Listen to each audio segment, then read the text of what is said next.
Good morning and welcome to the South Carolina Public Service Commission. Today is Wednesday, September 18th, and we are continuing testimonies and presentations in the Duke Energy's 2023 IRP dockets.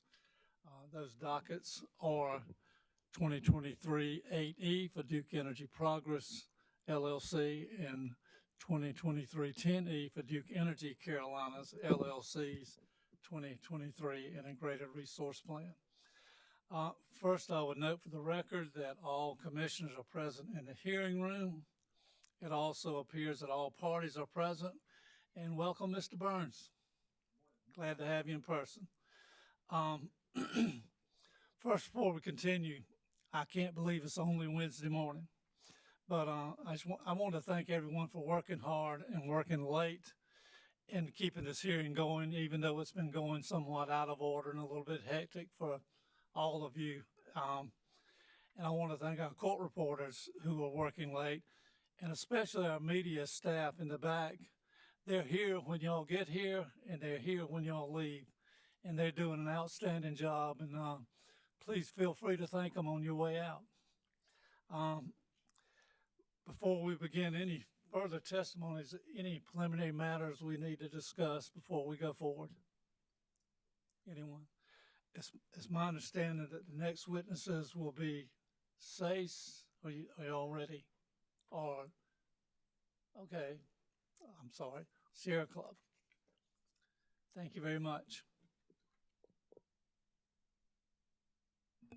So the Sierra Club and CCL et al. Would call Michael Goggin to the stand.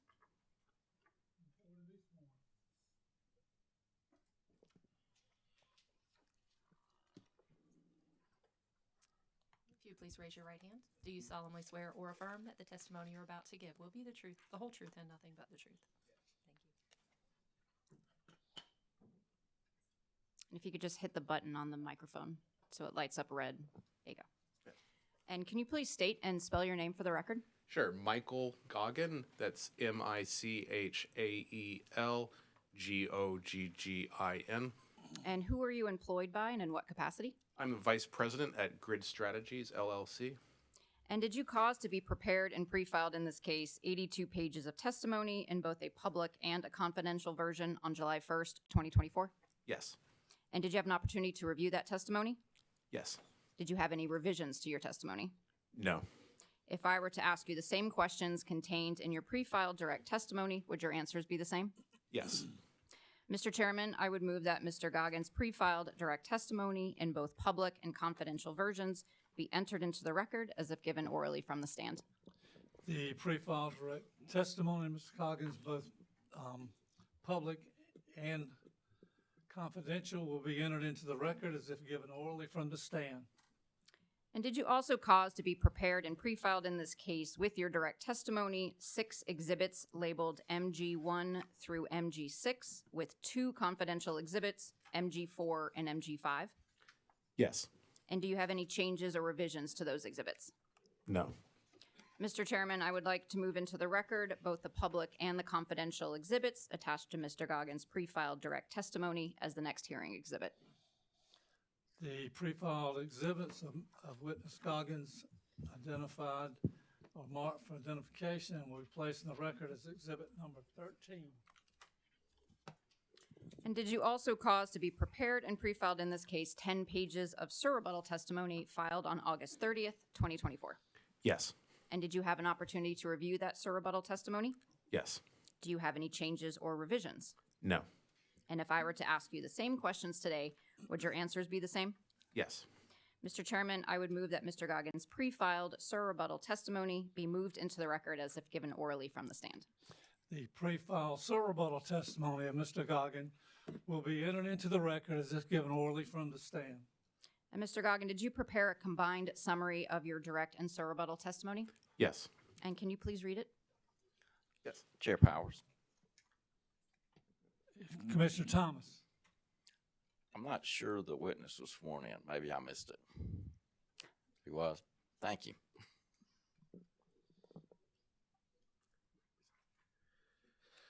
Thank you for having me today. My name is Michael Goggin. I'm Vice President at Grid Strategies, where I work on transmission, interconnection, and reliability issues for clients, including state regulators, grid operators, and nonprofits. This is my first time testifying in front of the Commission here in South Carolina. However, I've provided expert testimony in dozens of state utility commission proceedings, including in North Carolina, as well as before the Federal Energy Regulatory Commission. I have served on elected North American Electric Reliability Corporation committees for over a decade. I was asked to review the transmission-related aspects of Duke Energy's Integrated Resource Plan, and I hope my perspectives are a valuable contribution to this proceeding. I submitted both direct and rebuttal testimony in this case. After reviewing Duke's IRP, I found that it fell short in critical ways that the Commission can address by implementing the following recommendations. I also explain how renewable and storage resources provide better economic and reliability value for Duke ratepayers than its proposed gas generators.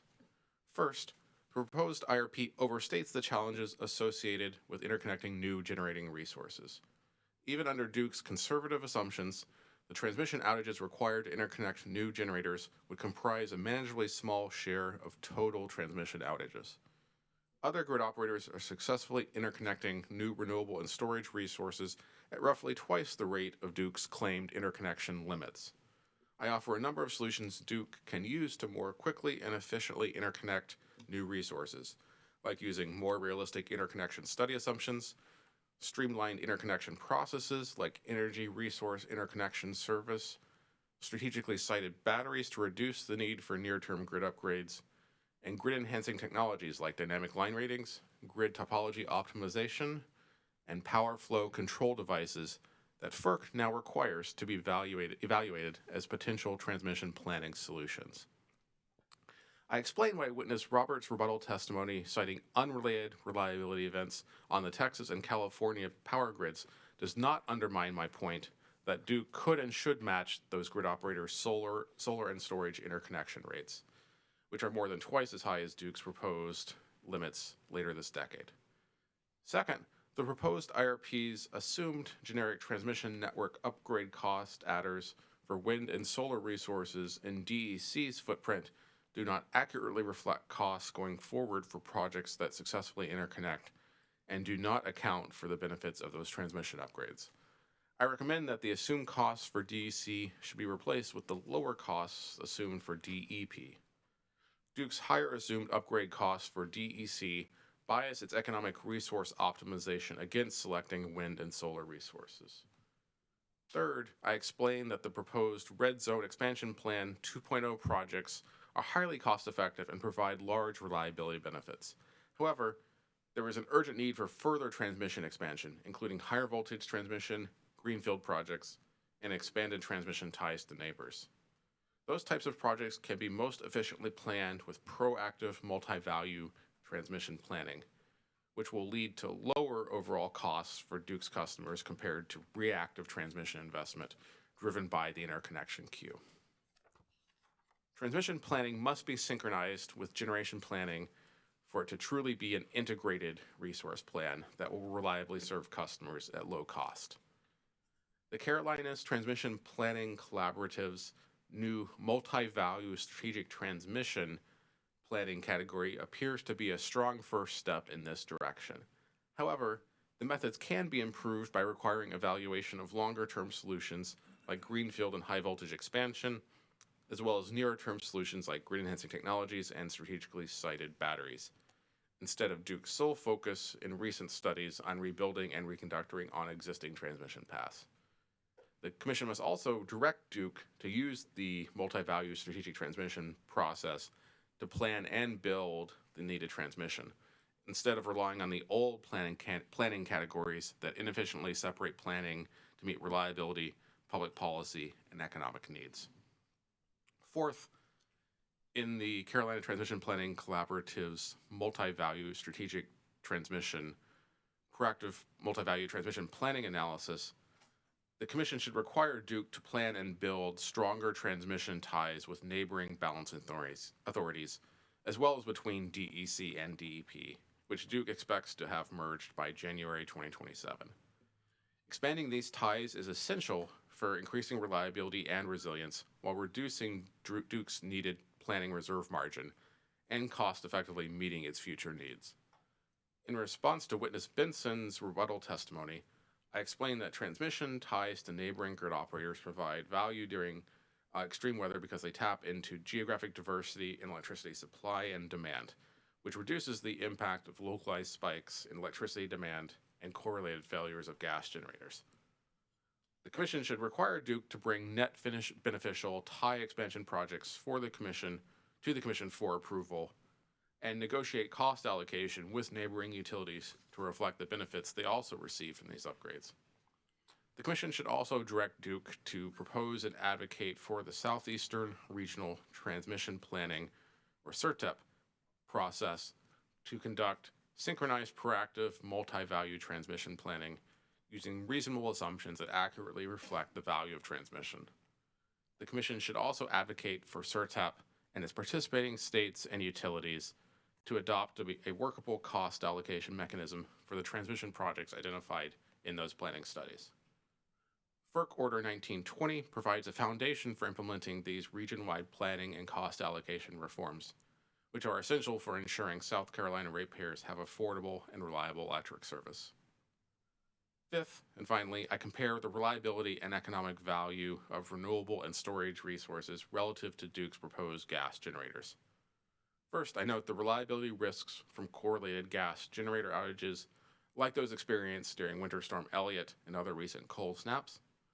In developing the economically optimal portfolio in the IRP, Duke failed to account for how those correlated failures reduce the reliability value of its proposed gas generators.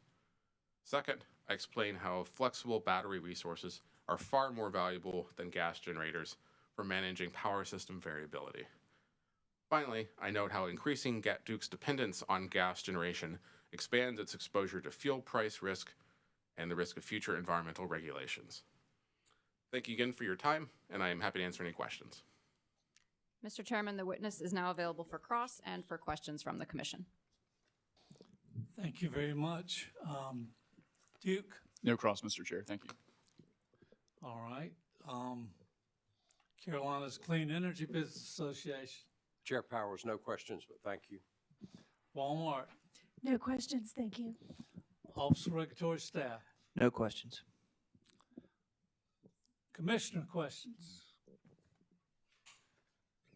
Vice Chair Williams, you have the floor. Thank you, Mr. Chair. Good morning, sir. How are you? Good morning, how are you? I'm doing well. Thank you for coming to South Carolina to testify. Where are you from again? I live in Washington, D.C. Okay. One of my favorite places to visit. Good. So how would you respond to the statement of, I don't want to, this is just me, not the company talking, it's Commissioner Williams talking. I don't want to rely on my neighbors for resources. I want to generate my own. How would you respond to that statement?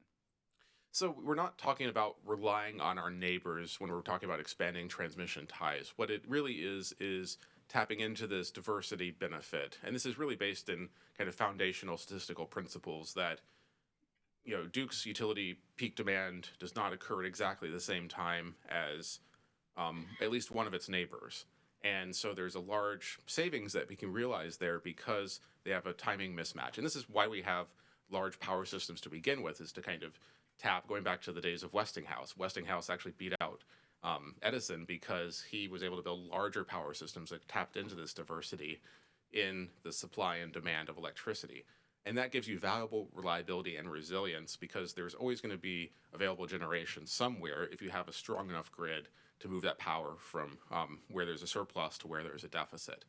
And that's been true with electricity demand. As we add new resources, gas generators have correlated outages when it's extremely cold just due to lack of fuel supply or equipment failures. And wind and solar are obviously driven by the weather. We're even increasing our exposure to weather and climate as we electrify building heating with heat pumps and other things like this. So the value of these ties is going to be expanding. And again, it's something that benefits both sides. It's not, nobody's proposing that one utility lean on its neighbor or, rely on that other neighbor's resources so that we don't have to build resources here. It's on kind of the moment-to-moment operating time scale, it's much more cost effective to take surplus power from somewhere else than overbuilding the capacity here. Right. I understand it. this is just me and you talking. Yeah. I don't care what my neighbors are doing. I want to make sure that I have enough generation and capacity here, regardless of what the situation may be, to meet the needs of the ratepayers in my service area. What is the disadvantage to my service territory, my ratepayers, if I took that approach? So you have to account for the fact that all resources have risk, and building these transmission ties is a way to hedge that risk. So, in your scenario where, you're proposing, building all of our own resources and not relying on anybody else, those resources are still at risk. You can have the correlated failures like we saw in Winter Storm Elliott, where a large share of the gas fleet goes down at the same time, and then you end up being short, even if you've, massively overbuilt, the amount of generation to be able to operate on your own. And so these transmission ties that don't have that type of failure when it's extremely cold, transmission operates very efficiently. You can transmit a lot more power when it's cold out and when it's windy out, like it is during Winter Storm Elliott and other events like that. That's a way of hedging and kind of reducing your exposure to that risk of having all of your eggs in the gas basket, because you've got this transmission asset that does not have that risk. Thank you. I appreciate your testimony. Great, thank you. Thank you, Vice Chair Williams. Commissioner Belson. Good morning, Mr. Goggin. Good morning. Thank you for being here. You do spend some time talking about Winter Storm Elliott, but you do acknowledge that Winter Storm Elliott was kind of a unique thing because there wasn't any power to get from neighbors. Do you agree with that? So Winter Storm Elliott was a fairly unique event, both for its breadth and its severity. And you're right that there was a region-wide shortfall. That said, NERC has the interregional transfer capability study that's coming up. It's due to be finalized by December of this year, and there are draft analysis results out. And it does show that the Duke region would have benefited from a large transmission expansion even during that event. And it's important to kind of think about how, we're not operating in an island here, and, it's not just the immediate neighbors. Duke's neighbors are also building transmission. So, for example, MISO, the Mid-Continent Independent System Operator, is greatly expanding its transmission ties into the PJM region that does directly border Duke. And so that allows PJM to now import a lot more power from MISO when PJM is short. And that was a big part of the problem in Elliott, was that Eastern PJM was having shortfalls as well, and they cut their exports to Duke. Going forward, once those transmission lines from MISO to PJM are placed in service later this decade, PJM is much less likely to be short when we have an event like that. And so then Duke can, pretty easily tap into power supplies that stretch from Florida to New Jersey to Chicago, and then over to Mississippi. Once MISO and PJM are more strongly integrated, that will extend west all the way to the Dakotas. And there's very different weather, very different climate out there, and so that diversity value is only increasing over time as Duke's neighbors expand their own transmission with their neighbors. Well, with the NERC study you mentioned coming out, is that going to be a requirement? And if that's the case, if it's a NERC requirement, won't Duke have to do it? That's still to be determined. So the study I mentioned was required pursuant to the debt ceiling legislation that was signed in May 2023. It calls for NERC to submit this report to FERC by December of this year. And that was the draft version I was speaking of. Okay. FERC then can use that report and to prepare a report, and that is where things are still to be determined what is going to happen. I do know that FERC is looking into using its authority to require changes to how transmission is planned and paid for interregionally. This could also take the requirement that I believe, take the form of a requirement that I believe FERC has the authority to do, to require a certain amount of transfer capability. This could also be done through legislation setting that. So To be determined, but FERC is likely to do something that moves the ball in that It's being direction. looked at and studied pretty hard, is what you're saying. It is, and I do think FERC, I regularly engage with FERC staff and commissioners, and I know that they are very interested in doing something on interregional transmission in the next several years. And I think your testimony, you've talked about 500 kilovolt tie lines. Is that a normal size? I mean, when we see transmission lines in South Carolina, I don't know that we're getting up to that size. So there is an existing 500 kilovolt backbone that the Duke systems operate on, and that's the common voltage that a lot of the other southeastern utilities like Southern Company and TVA operate at. And so that's why it's also the common voltage in Dominion's footprint in PJM in Virginia.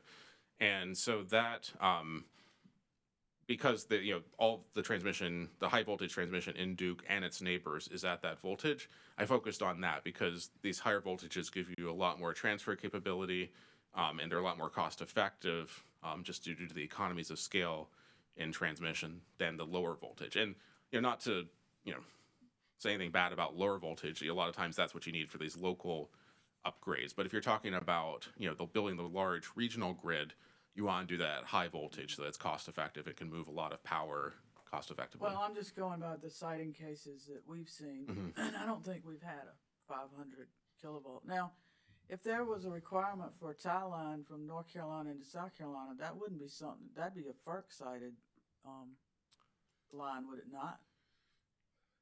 I'm not a lawyer, so I don't want to get over my skis there. I mean, I think the states still have primary authority over the siting, so it would have to be cited in both. You and the North Carolina Commission would have the authority on the siting there, I believe. If it's within, particularly if it was within Duke's footprint. Okay. Thank you very much. Okay, thank you. Appreciate your comments and your testimony today. Great, thank you. Thank you, Commissioner Belser. Mr. Chair, another question from Mr. Guy. Okay, go ahead. Hopefully I'm not cutting anyone off. Mike, did you have questions? No? Okay. And I'm sorry, Commissioner Caston. Mr. Goggins, would your recommendations work better in a RTO, ISO service territory rather than a vertically integrated service territory? I believe the benefits are equally applicable.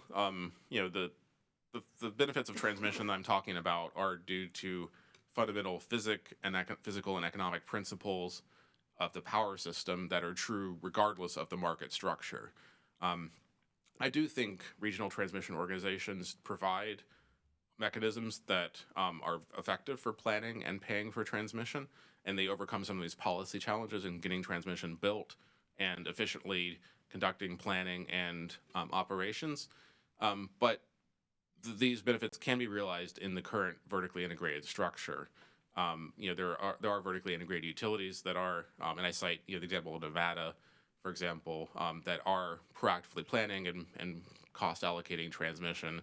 A lot of transmission is being built in the western United States under the vertically integrated utility structure. So it can be done under either structure. Thank you. No further questions, Mr. Chair. Thank you, Vice Chair Williams. Commissioner Caston. I think you addressed this, but I just kind of want to try to get it in one lump. Does this IRP, in your opinion, fully comply with the South Carolina IRP statute in Act 62?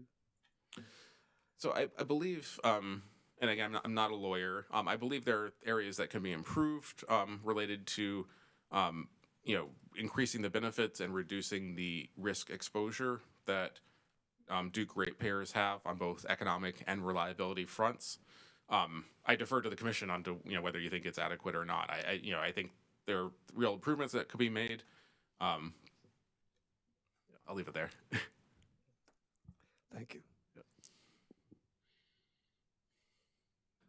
Any further commissioner questions? Commissioner Carolee Williams. Thank you, Chair Powers. Good morning. Good morning. On page 41, and you don't need to go there, Okay. I think you describe a 230 kilovolt double conductor transmission being approximately 36% cheaper in cost compared to the 115 kilovolt. Are you saying that the company should be considering 230 kilovolt or higher for all new build outs? Not necessarily all. I do think it needs to be an option that's on the table, and this is one of the concerns I have with the transmission planning studies that have been done to date, including the 2023 public policy study. In that study, the Duke's kind of default assumption was that we're going to maintain all of the voltages at their current level and just reconduct or rebuild the lines to increase their ampacity without changing the voltage. And in some cases that can make sense, but often it is more cost effective to move to a higher voltage. And at least that option needs to be on the table. It needs to be evaluated to determine, is moving to that higher voltage more cost effective than just rebuilding, reconductoring at the same voltage. I think as you noted, the economies of scale with higher voltage transmission lines are very compelling. There are costs. I mean, you do have to, if the current line is 115 kilovolts, the transformers at either end are probably also 115 kilovolts. And so moving to higher voltage involves not just upgrading the line, but also replacing that equipment, replacing the breakers and other things. And so it requires a detailed analysis. And that's my ask, is that Duke do that analysis, have the moving to higher voltages as an option on the table when it's doing these planning studies, and evaluate, is that more cost effective over the long term? I think in a lot of cases it is going to be. I think, the economies of scale are compelling, and the existing transformers and breakers are aging out anyway, so we probably need to be thinking about just making that replacement and moving to the higher voltages. My ask is basically Duke should do that analysis with that option on the table, and then do whatever is the most cost effective. And are you saying there's no indication of that in their IRP, or there's contrary indication? So as I mentioned, the 2023 public policy study did not evaluate moving to higher voltages. It did not evaluate building greenfield transmission on new right-of-way. It was entirely, there's an overload on this existing line. We're going to just, reconduct or rebuild that line without changing the voltage. We're not going to look at new transmission paths. And so I believe there are options on the table that could be more cost effective that were not being evaluated.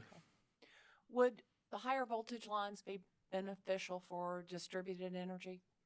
Absolutely. Particularly with distributed solar, you do see that a lot of that power, particularly if you've got a lot of concentrated distributed resources in one area, that power is making its way out of the distribution system onto the high voltage transmission system.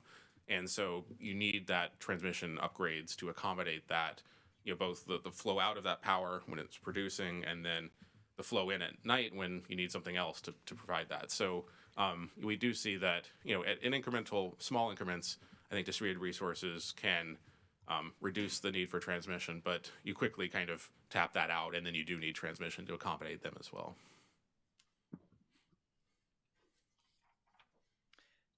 Do you have any testimony regarding kind of this IRP?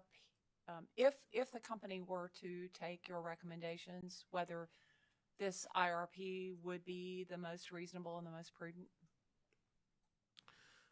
If my recommendations were taken, I believe that would be, the most prudent and most reasonable. I think, the reforms I've laid out for reforming Duke's planning and looking at these other solutions that I think have real economic and reliability benefits, would result in a better plan. And that's I think my intent here is to improve this and have these other solutions be a part of the plan. And I think it's important to point out a lot of my focus is on these nearer term transmission solutions, like grid enhancing technologies, like strategically siting batteries to reduce the need for near-term upgrades on the grid.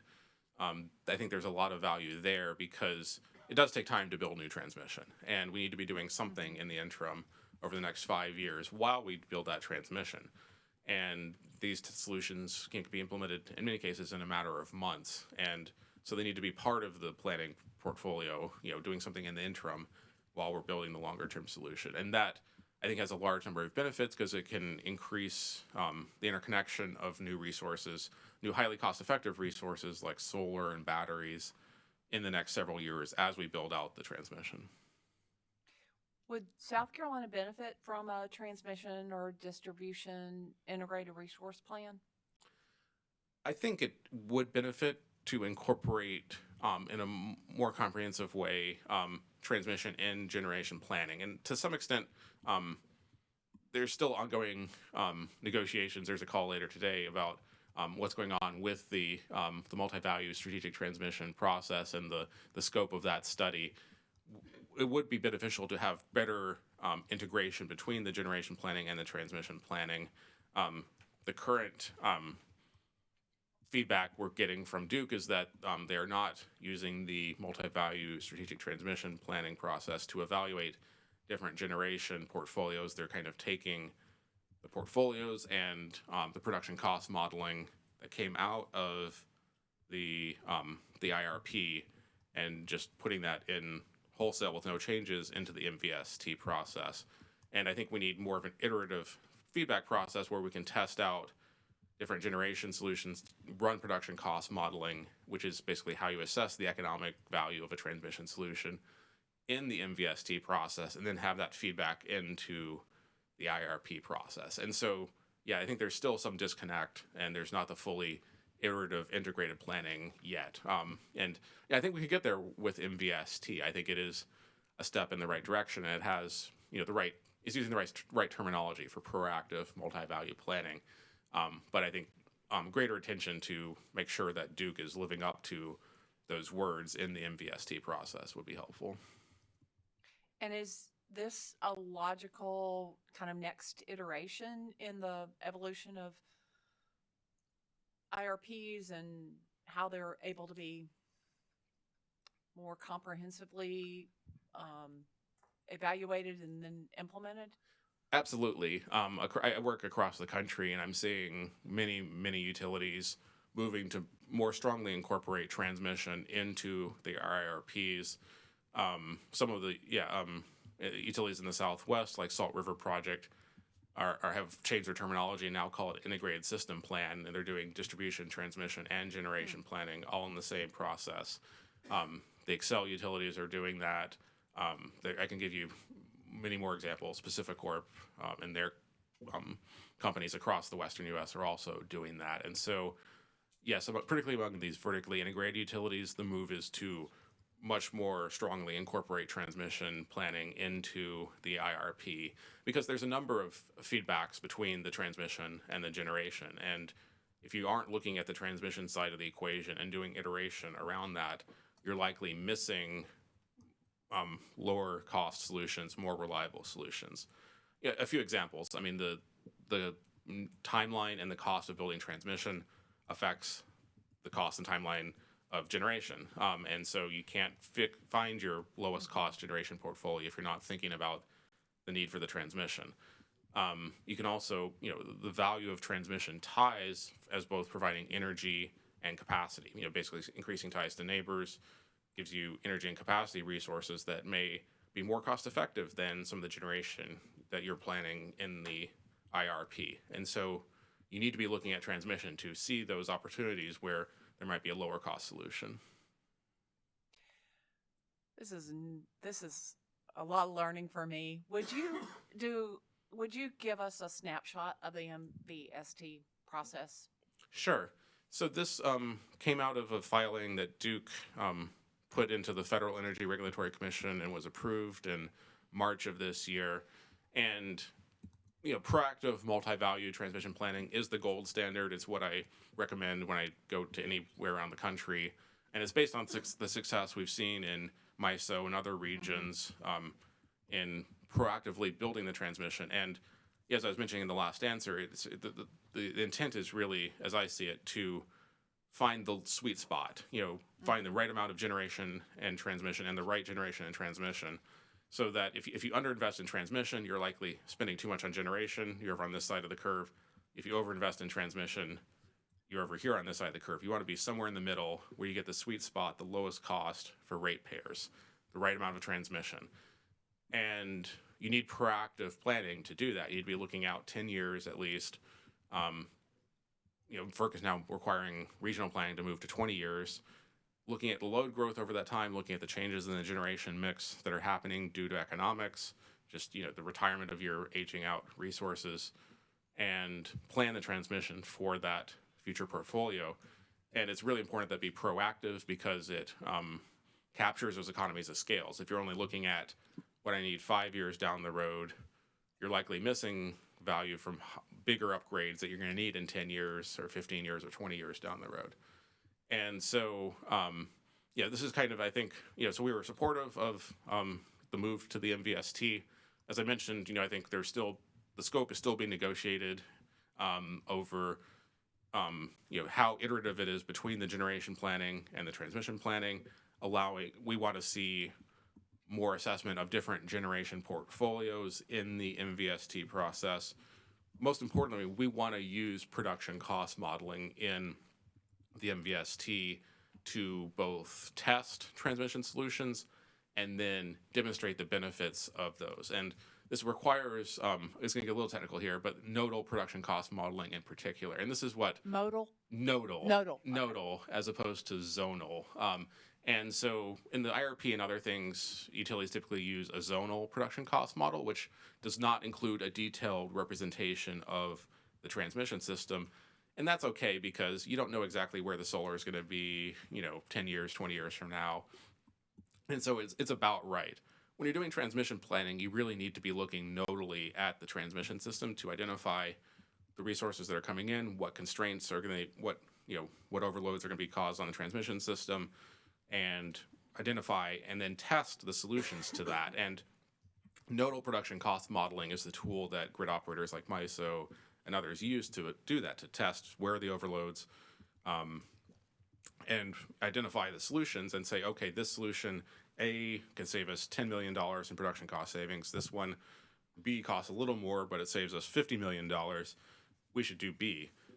That kind of iteration and the refinement of the plans requires that nodal production cost modeling. And the indications we've had from the company so far are that they do not intend to do that. They plan to take some of the zonal, which is kind of the big picture production cost modeling results from the IRP, do some extrapolation or something not quite clear, and use that to infer the benefits of these transmission expansions. And that doesn't allow the really detailed refinement of the plan and testing alternate solutions.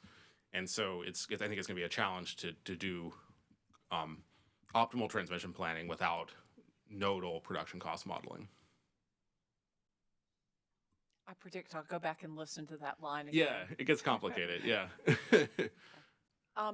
Something you said, I think with regard to FERC and 20 years made me wonder, we have, our own statute for a 15-year timeline, but do you, in what you see, and I know it's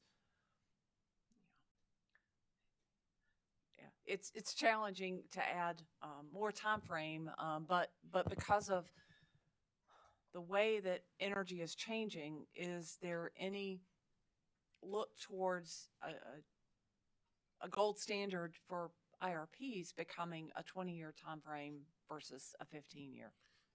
I do hope things move towards a 20-year timeline.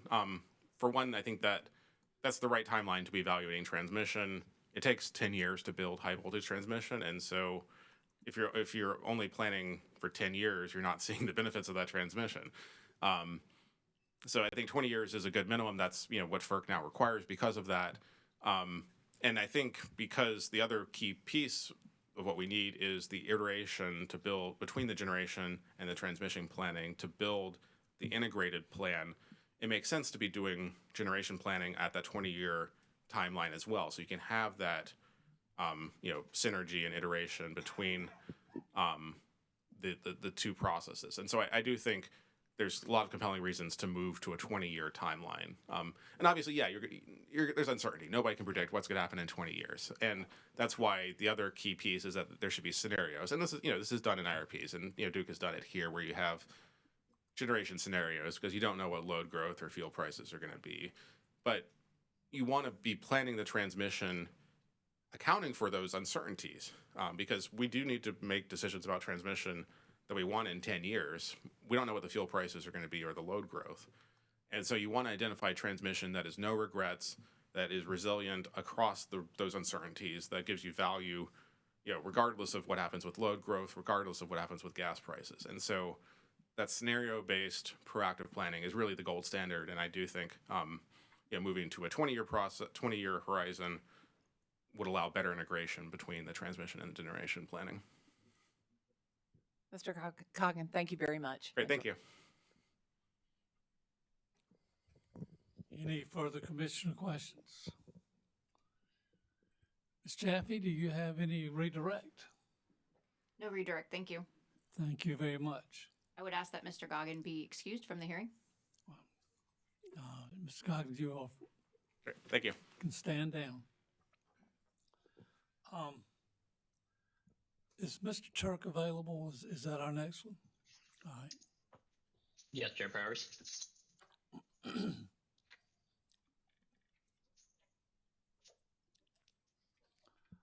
Mr. Turk, Yes, can you hear me okay? I can hear you loud and clear.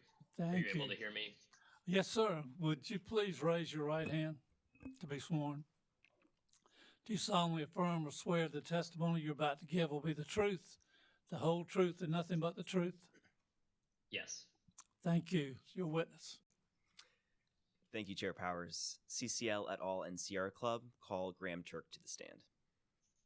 Mr. Turk, would you please state your name, title, and employer for the commission? Yes, my name is Graham Turk. I'm a researcher at the MIT Energy Initiative in Cambridge, Massachusetts. Mr. Turk, did you cause to be pre-filed in this docket on July 1st, 2024, direct testimony comprising 51 pages? Yes.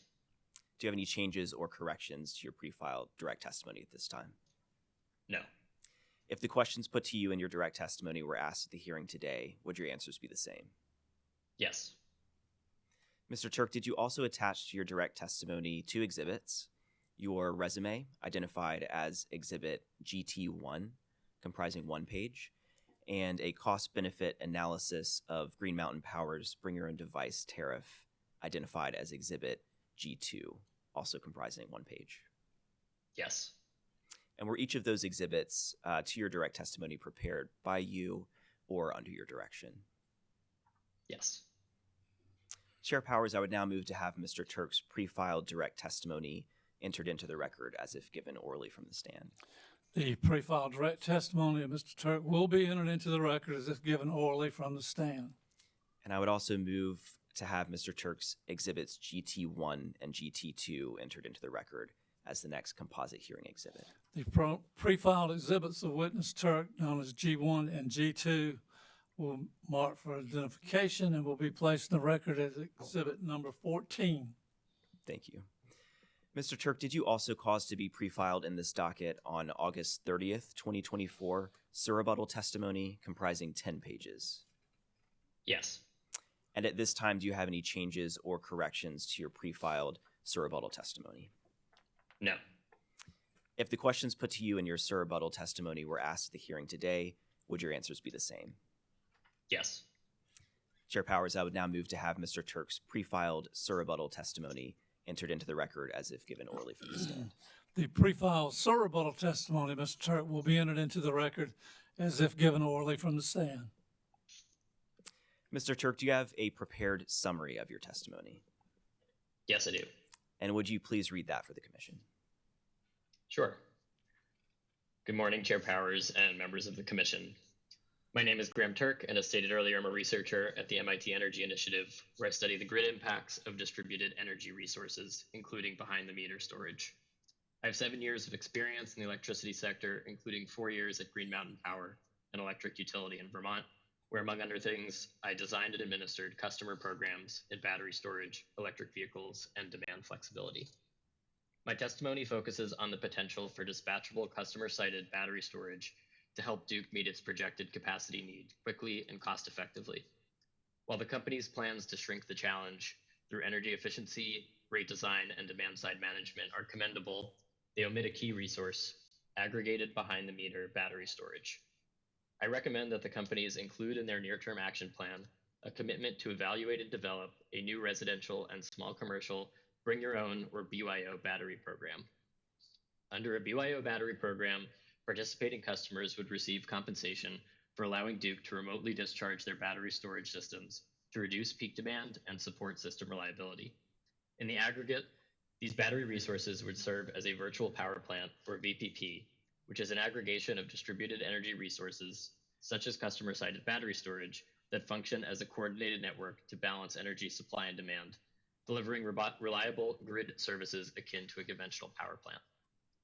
These aggregations are firm capacity resources capable of responding within seconds to remote dispatch signals.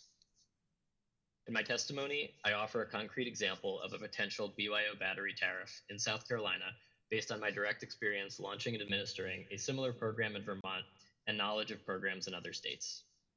Consistent with best practices, a BYO battery program should comprise certain key features, including a compensation structure with both upfront and ongoing payments for participants, and limitations on the frequency and duration with which the utility may use customers' storage resources. The program should also allocate a portion of projected program value to the entire customer base, thereby putting downward pressure on rates. The program I helped launch in Vermont, for example, allocated 30% of the expected net present value, inclusive of administrative costs, to all customers, while allocating 70% to program participants. And I'd be happy to explain this further if the Commission has any questions. Developing a Bring Your Own Battery program in South Carolina is beneficial for a variety of reasons. Leveraging private capital for the benefit of all ratepayers, the program could be deployed quickly and scaled easily in a matter of months to match fast-evolving capacity needs. And it could take advantage of customer-focused federal incentives to further advance adoption. Unlike transmission interconnected capacity resources, the program could address both bulk system issues and local distribution constraints. It could help diversify Duke's pool of dispatchable resources and provide participants with resilience when grid outages do occur, a benefit that is increasingly important to customers given the frequency of hurricanes and extreme weather in South Carolina. And it could provide Duke with valuable operational experience, making the companies better equipped to deploy other VPPs in the future. Fortunately, we have several years of program results from other states to inform the development of a Bring Your Own Battery program in South Carolina. My testimony describes several, including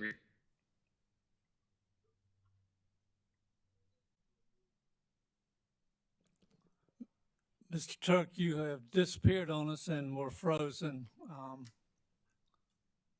See if we can get you back.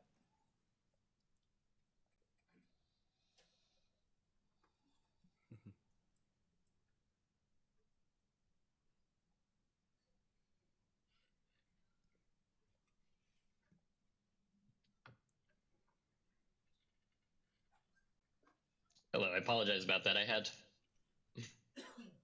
my computer have a bleep lifted. Can you let me know where the last word you heard so I can pick up from there? Mr. Turk, I would suggest beginning with your testimony describing several examples. If you go ahead and redo that question, might be a good idea. Okay, thank you.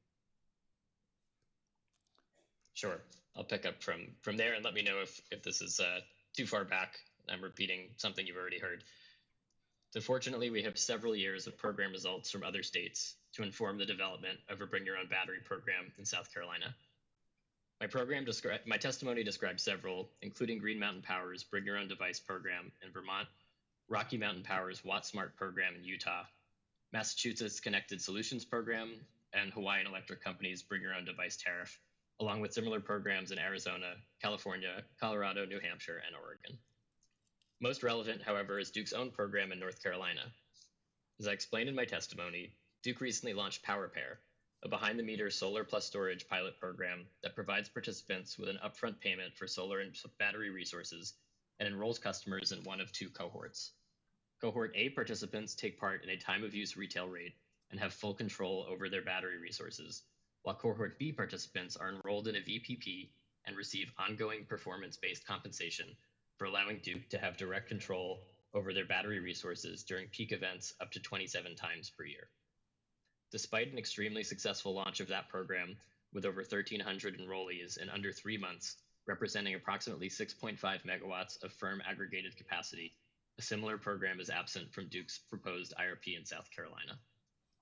In rebuttal, Duke argued that recently approved amendments to the company's load control and power manager programs in South Carolina essentially eliminate the need for a bring your own battery program here. But there are key differences between Duke's amended programs and my recommendation. Duke's amended programs lack a fixed program term and upfront compensation, making participation cost prohibitive for all but the wealthiest households, even when considering the federal tax credit. This approach does not align even with Duke's own Power Pair pilot in North Carolina, which provides an upfront payment of $400 per kilowatt hour in addition to the monthly $6.50 a kilowatt for ongoing participation. The companies are implicitly stating that a battery installed in South Carolina is worth half the value as one installed north of the border, but dispatched identically. Given the shared nature of meeting resource adequacy in the Carolinas, this misalignment is not justified. Duke also claimed in rebuttal that DERs such as behind-the-meter battery storage cannot be modeled as selectable capacity resources because the energy and capacity impacts of such programs are, quote, entirely dependent on customer adoption and retention rates, unquote. While it is true that the size of a VPP depends on customer adoption, it is not outside the company's power to ensure uptake and retention by providing fair compensation, setting achievable enrollment targets, and delivering a positive customer experience. Given the scale of the resource challenges the companies describe and the proven ability to scale these programs quickly and effectively, I believe it is both reasonable and prudent for the companies to file for approval a proposed Bring Your Own Battery program in South Carolina within 6 months of the Commission's order. The power manager and load control tariff amendments were a step in the right direction, but the companies must go further to accelerate distributed battery storage adoption for the benefit of all customers. The successful Power Pair pilot in North Carolina is an ideal template, and the companies have already conducted analysis demonstrating that the program will be cost effective. I also recommend that the Commission require the company's 2025 IRP update to include an update on the Bring Your Own Battery program status in South Carolina and preliminary exploratory modeling of the new battery program as a selectable supply-side resource in the capacity expansion model. Duke's supplemental IRP describes unprecedented load growth in its service territory and an urgent need to add capacity to its system to serve near-term loads. My testimony identifies a no-regrets opportunity to cost-effectively and expeditiously add capacity to the company's system. Thank you for your time, and I'm happy to answer any questions. Thank you, Mr. Turk. The witness is now available for cross-examination and for questions from the Commission.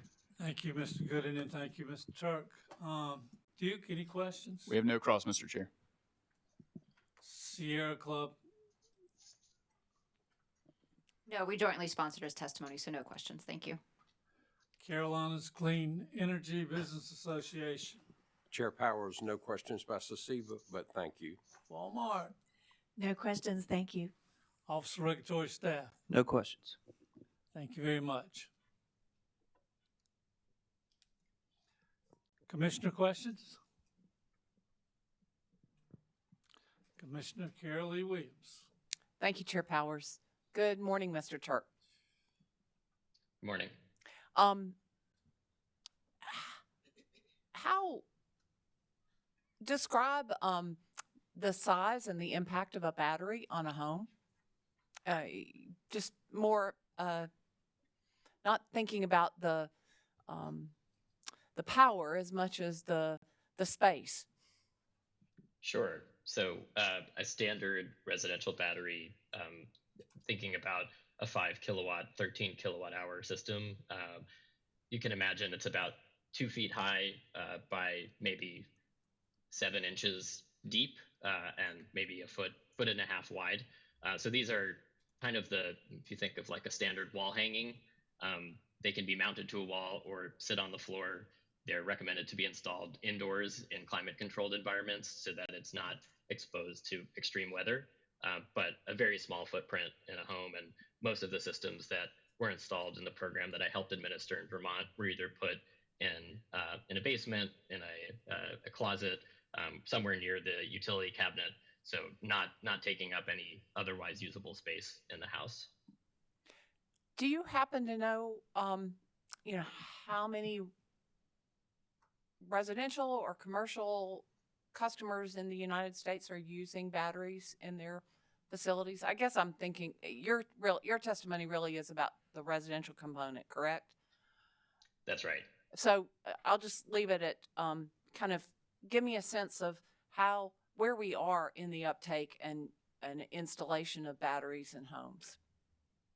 Sure. So I don't have the exact numbers of installed capacity in front of me. I can tell you in Vermont, where the peak load of the entire state is about 1,000 megawatts. By the time I left Green Mountain Power, there was over 20 megawatts of installed capacity just from residential battery storage. And so it was fast growing. I think that this is a technology that has come a long way and is now mature, with many customers that are installing solar also opting for storage, either for the resiliency benefit or because there's opportunities to earn money through utility programs like what I described in my testimony, or through time of use rates, where there's an incentive to soak up as much of that solar production as possible during the daytime and then export it during hours when wholesale prices are higher or the cost to dispatch other sorts of generation are more expensive later in the evening. And are there any national or South Carolina predictions for the uptake of batteries in homes? There's some national forecasts. I know Wood Mackenzie performs one. I don't have those numbers exactly in front of me, but I think it is highly dependent on the utility programs that are available. We know from many programs that an upfront compensation payment is a very important factor in customer adoption, because the out-of-pocket cost of these systems are high, even with a federal incentive. In my testimony, I provide an example where even with a 30% federal income tax credit, the out-of-pocket cost with no upfront compensation is around $8,000 for a single battery, which for all but the wealthiest households might be cost prohibitive. And so what I argue and what we saw in program design in the Vermont program I helped administer is that when that upfront compensation payment is included, we saw uptake go up really quickly. And we're seeing that in North Carolina as well with the Power Pair program, where in just 3 months, we have 1,300 customers, according to a press release that the company has issued. And I think a big component of that is that upfront compensation payment in concert with the federal tax credit that allows the out-of-pocket costs to come down. Are you able to talk about the 30-70% split? And forgive me, was that in Vermont, where 30% went back to the to non-participants and 70% to the participants? Sure. So was yes, that Vermont? Okay. Exactly. Green and Mountain. We advocated in the testimony for an 85% towards participants, but the exact number would be something that would be hashed out with the companies and any stakeholders. I think the idea there is that when these programs are modeled, you can think of the total net value that the program's expected to generate, and that's inclusive of any administrative costs that the company would incur, either to invest in a software program to dispatch these systems, intake, there's going to be an enrollment process, there's staff hours that are required, kind of take all that, consider the avoided cost in dispatching these systems, and that's going to give you a top line value. Then you would be allocating a portion of that value directly to participants in the form of that compensation payment, and reserving a small portion of it for all customers. And the idea there is that, at least as modeled, you want these programs to be applying downward pressure on rates. You want them to have a benefit to all customers. So if you allocated the full benefit net of those costs to all participants, then in a world where those assets perform perfectly, you're just exactly breaking even, and that doesn't provide any benefit to those that are not directly enrolled. So the idea there is just a bit of a hedge to ensure that these programs are a net positive for the entire rate base, the entire customer base, and doing that in the program design and how you're allocating those benefits is one way to help ensure that actually plays out. As I listened, I didn't hear like a mathematical modeling of what the benefit was to all customers. Is there the ability to do that? Absolutely. And I think our view is that the companies are best equipped to perform that analysis. We didn't want to speculate and assign a value without performing a detailed cost benefit analysis, which we know the companies have already done in North Carolina for the Power Pair program. So we used a placeholder value really just to illustrate how the compensation structure would look, the split between upfront and ongoing compensation, and how customers would be compensated based on performance each month. But the exact value for that would be something that we'd be expecting the companies to perform consistent with how they came up with the values in the Power Pair program in North Carolina, and then the two amendments to the Power Manager and Load Control Tariff riders.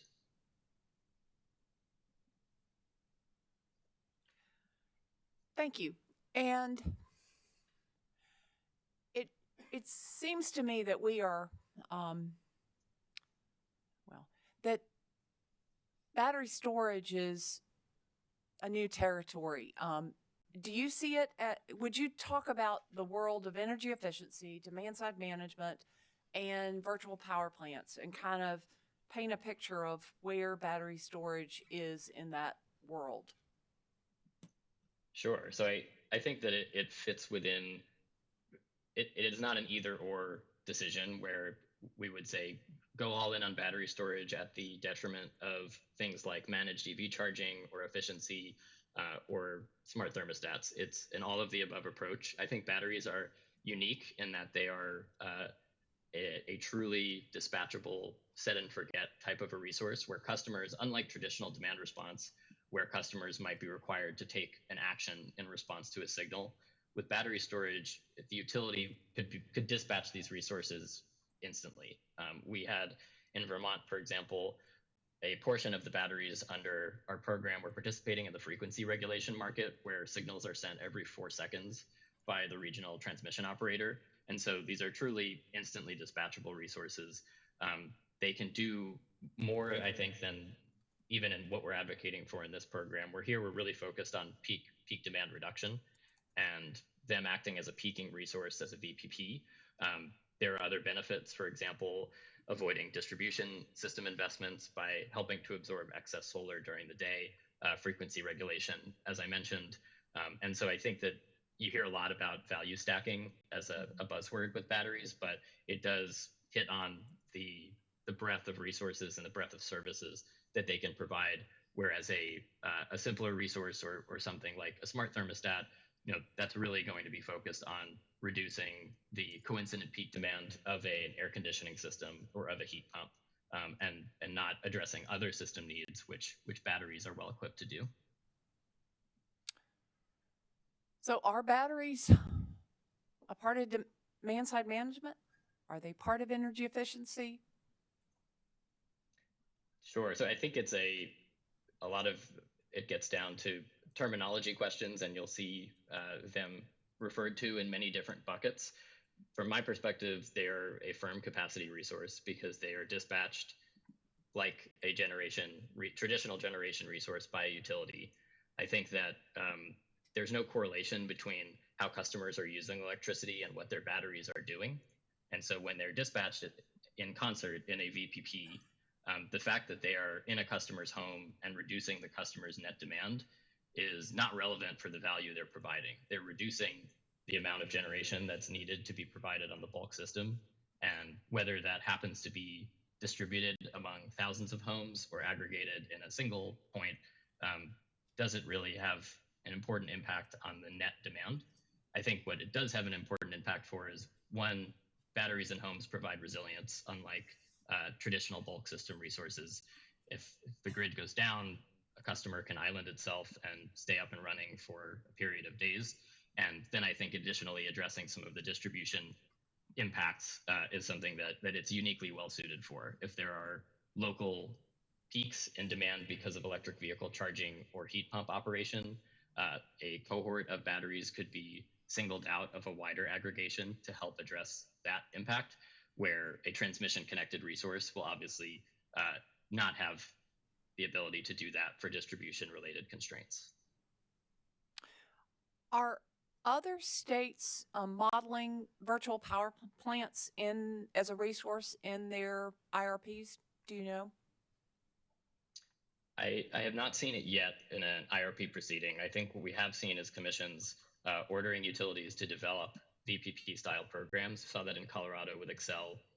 There are some non-enforceable targets for battery deployment, but also in North Carolina, the Power Pair program was a result of a commission directive.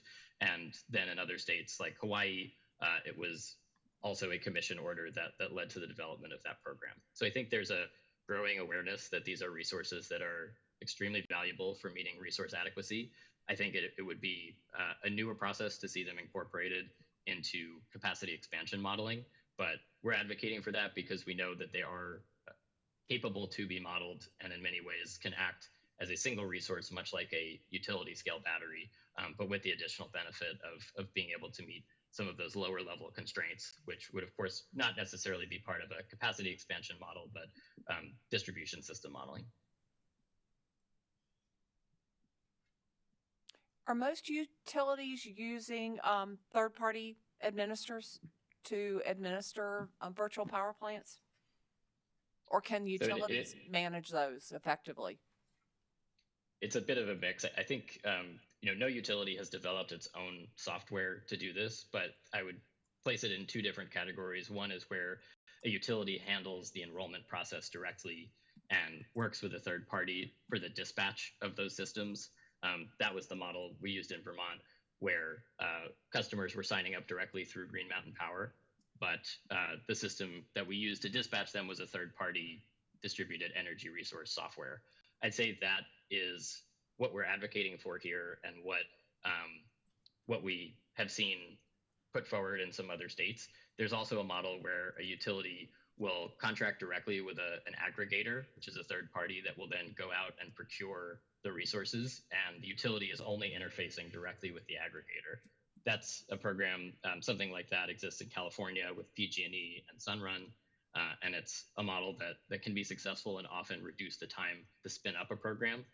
I'd say that I don't have strong opinions on which is a better design. It often depends on what software capabilities the utility has and how quickly they'd like the program to be launched.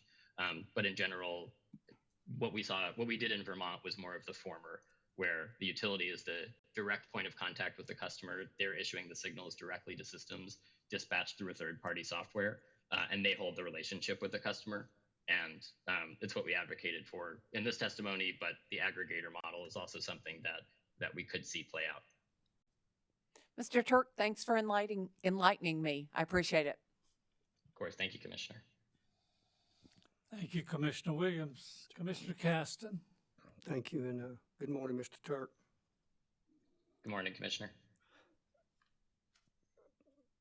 Tried to follow all that, and you sound like you're pretty knowledgeable of batteries. Is in your opinion, is VPP becoming more prevalent, especially with third-party administrators?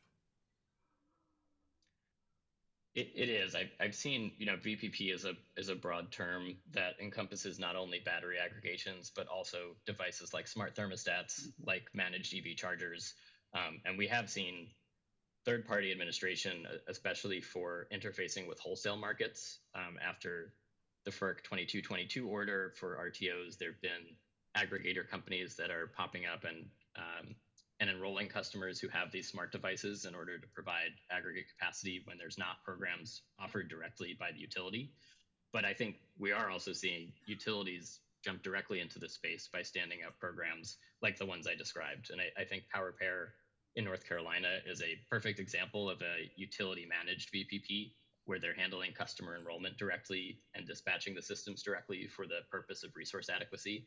And that's, in general, there are no one-size-fits-all VPP. I think it's meant to be a broad term, but we wanted to, at least in this case for my testimony, focus specifically on battery storage because they do have some unique capabilities, and especially for an IRP proceeding where the focus is on resource adequacy specifically, batteries that is, I would say, the bread and butter of what batteries can provide. They respond quickly.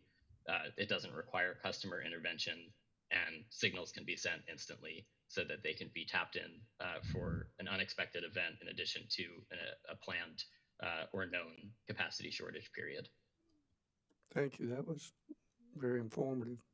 So in general, are you saying behind the meter programs such as storage, solar tied to storage or whatever, are those type programs are becoming more prevalent in general? Yes, absolutely.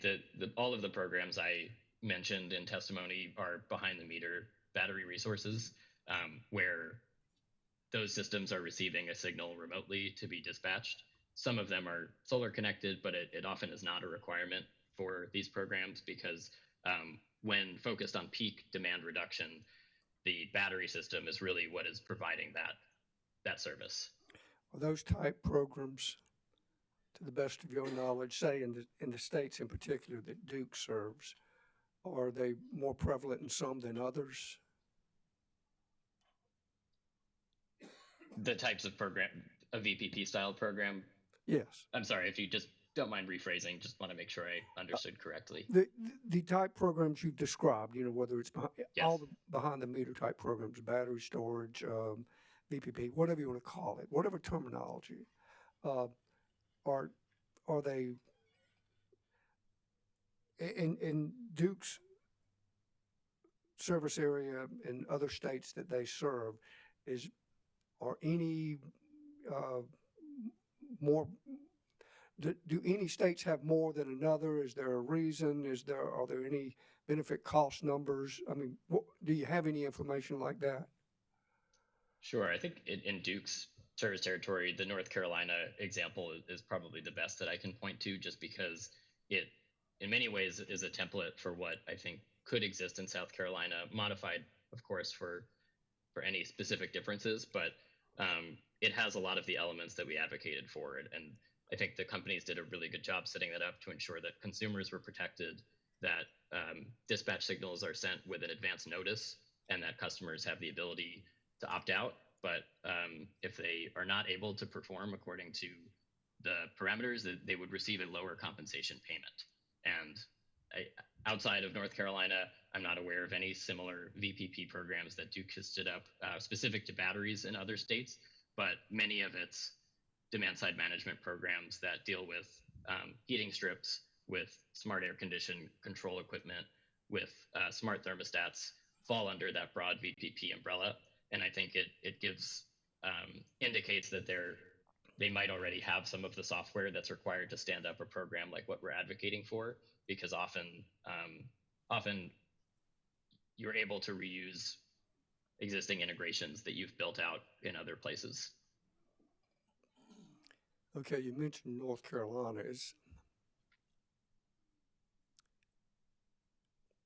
Are North Carolina customers, do they have better programs? Are they getting better deals than South Carolina customers relative to these type programs? So specific to battery storage, I do believe that the Power Pair program that exists has been approved and now it's been operational for about 3 months, is a better value for battery storage customers than what exists currently under the two power manager and load control tariff riders in South Carolina. And the difference really is in the upfront compensation payment. So the Power Pair program in North Carolina provides both a $400 per kilowatt hour upfront payment in addition to $6.50 per kilowatt. The programs in South Carolina only provide that $6.50 per kilowatt benefit. And over the course of a 10-year program term with a standard 5 kilowatt, 13 kilowatt hour battery, it's about half of the total value that a customer would be receiving, even though those systems are going to be dispatched very similarly for a shared resource adequacy. So I do believe that to match the benefit that customers are receiving in Duke's own territory, that such a program should exist in South Carolina as well, to align how those batteries are being valued and treated in system planning. Okay. And in your testimony, if I understood it correctly, you testified that distributed energy resources were not modeled or included in this IRP. Is that correct? As I understood it, yes, that's correct. In your opinion, does Duke's proposed IRP fully comply with the IRP statute in Act 62? So I'll echo Witness Goggins, and I'm not a lawyer, and I wouldn't want to speculate on whether it complies fully, but I do believe that offering programs that provide a wide benefit and a benefit to all customers is consistent with least cost planning principles, and especially in regards to the load growth we're expecting to see from electric vehicle charging, from other sources of residential electrified load, that programs that focus specifically on distribution level resources like behind the meter battery storage and managed EV charging are uniquely well equipped to address that type of load growth. Thank you, Mr. Turk. Appreciate it. Thank you, Commissioner. Commissioner Williams. Thank you. I have one more question, Mr. Turk. Sure. It's good to be able to learn from folks like you and everybody in this room. Virtual power plants. Do you know of circumstances where they are able to respond to an all-source CPRE request? And I apologize to need to ask for the acronym definition. Do you mind?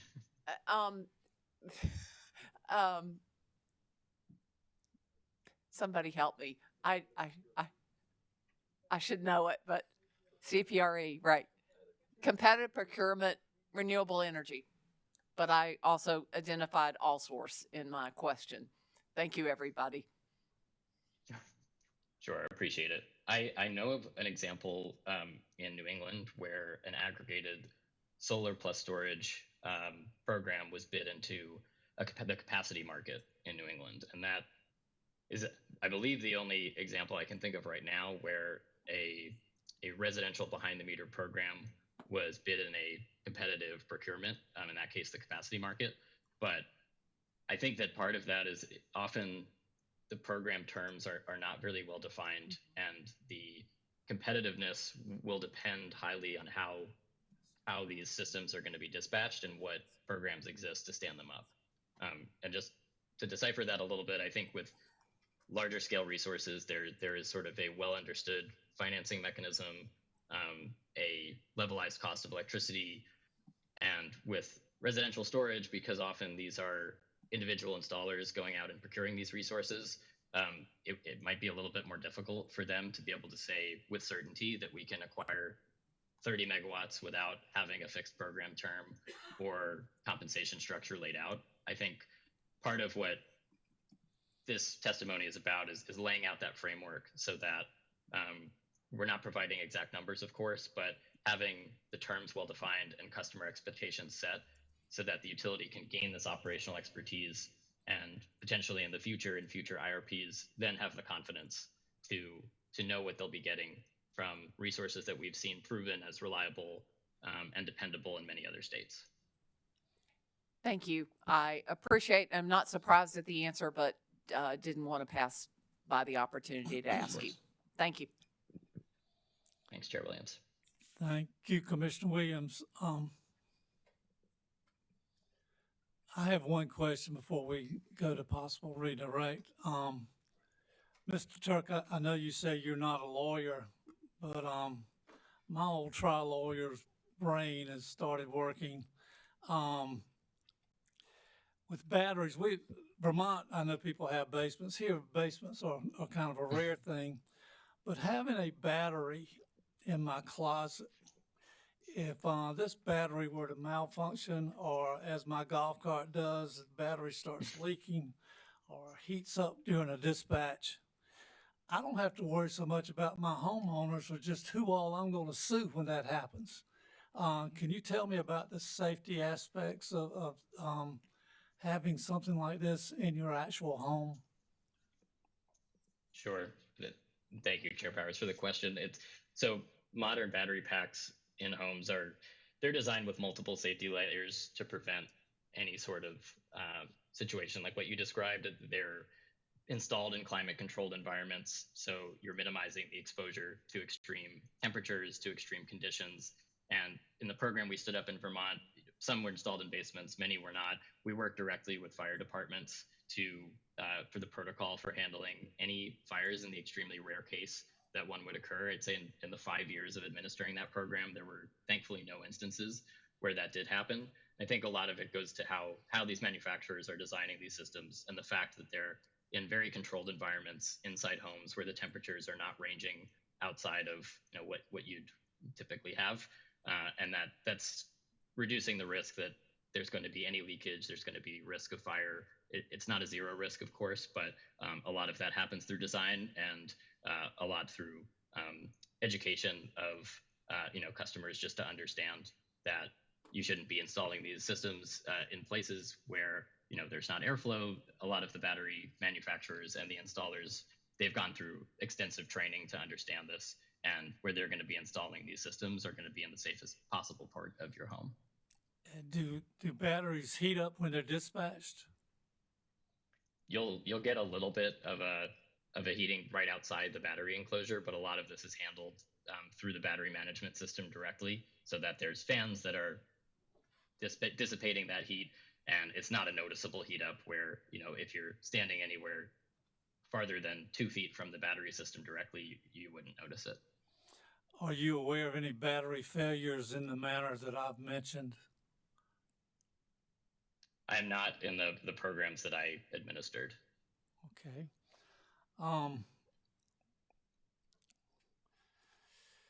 Thank you. Thank you, Chair. Any redirect, Mr. Gooding? No redirect. Thank you very much. I think this may be a good point to take a morning break, figure out where we're going next. And so we're going to take a break. Let's say come back about 11:10. It's good, 15, 16 minutes. Thank you. We're in recess.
Welcome back. We're back on the record on dockets number 2023 8E and 2023 10E, Duke Energy Progress and Duke Energy Carolina Integrated Resource Plan.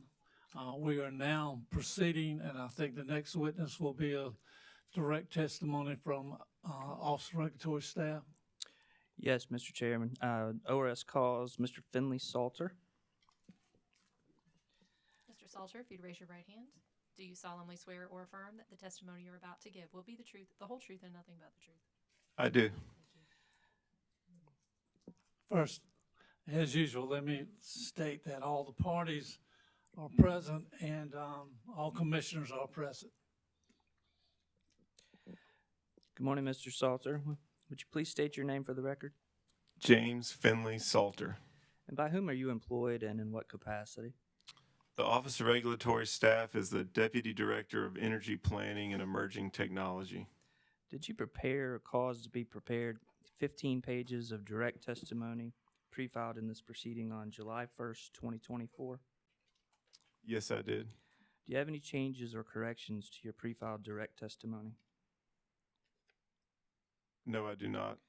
If I asked you the same questions this morning that were posed within the pre-filed direct testimony, would your answers be the same?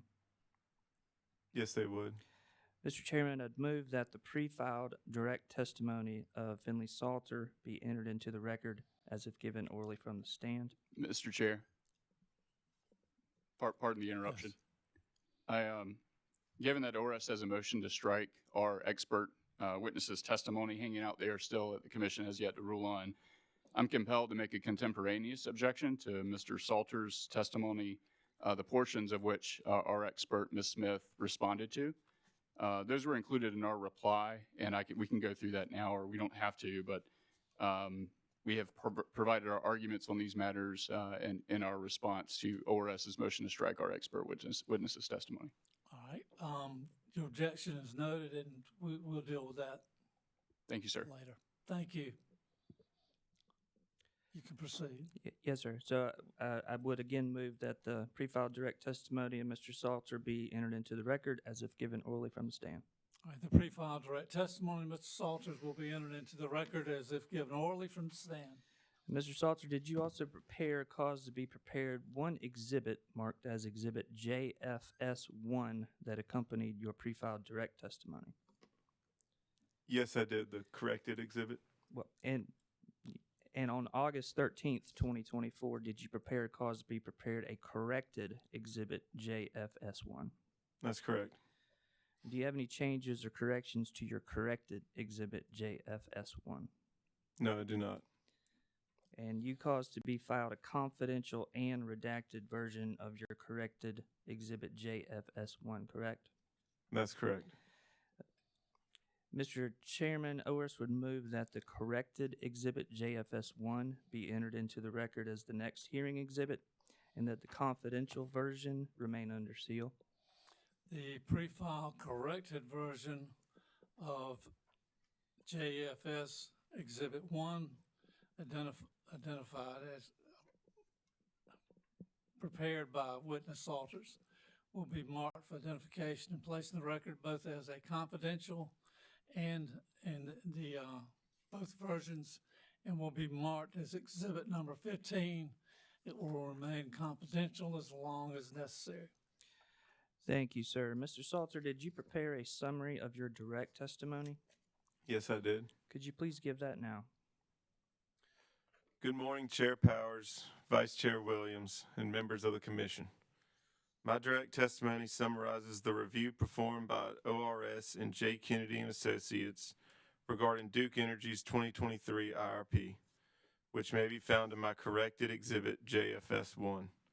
The ORS review and report, structured around the requirements provided in South Carolina Code annotated section 583740B1 as mandated by Act 62 in Commission orders. As ORS witness Hayett and Welburn will discuss in greater detail, ORS recommended the companies address 7 issues in their rebuttal testimony in this case. ORS also recommended the companies address 12 items in the stakeholder working group to improve future IRPs. Specifically, Duke Energy's preferred portfolio did not appropriately address the requirement of meeting current and future capacity needs, as the modeled planning reserve margin did not align with the base case results of the Duke Energy 2023 resource adequacy study. This compliance issue was identified in recommendation A1 and further discussed by witness Hayat. Additionally, ORS determined Duke Energy did not provide a full summary of electrical transmission investments. In my direct summary, I discuss ORS recommendation G2, where ORS recommended Duke Energy report all transmission line and associated facility investments 100 kilovolt and above that are under construction or for which the companies have approved specific plans for construction in future IRPs and IRP updates. This would include planned radial transmission voltage class investments, such as those planned for connecting retail distribution substations, for which the company categorized as distribution planning projects. My direct testimony continued by discussing my understanding of commission approval of an IRP, how the plans translate into the standard rate-making process in South Carolina, and how utilities recover costs associated with generation expansion. I conclude my direct testimony by highlighting how the companies seek to deviate from this standard rate-making process in this proceeding and ORS's recommendations regarding the company's unique request for approval of specific resources in the near-term action plan, also known as the NTAP. This concludes the summary of my direct testimony. Thank you. Thank you, Mr. Salter. Mr. Chair, Mr. Salter is available for questions from the parties and commissioners. Thank you, Mr. Torrey. Duke?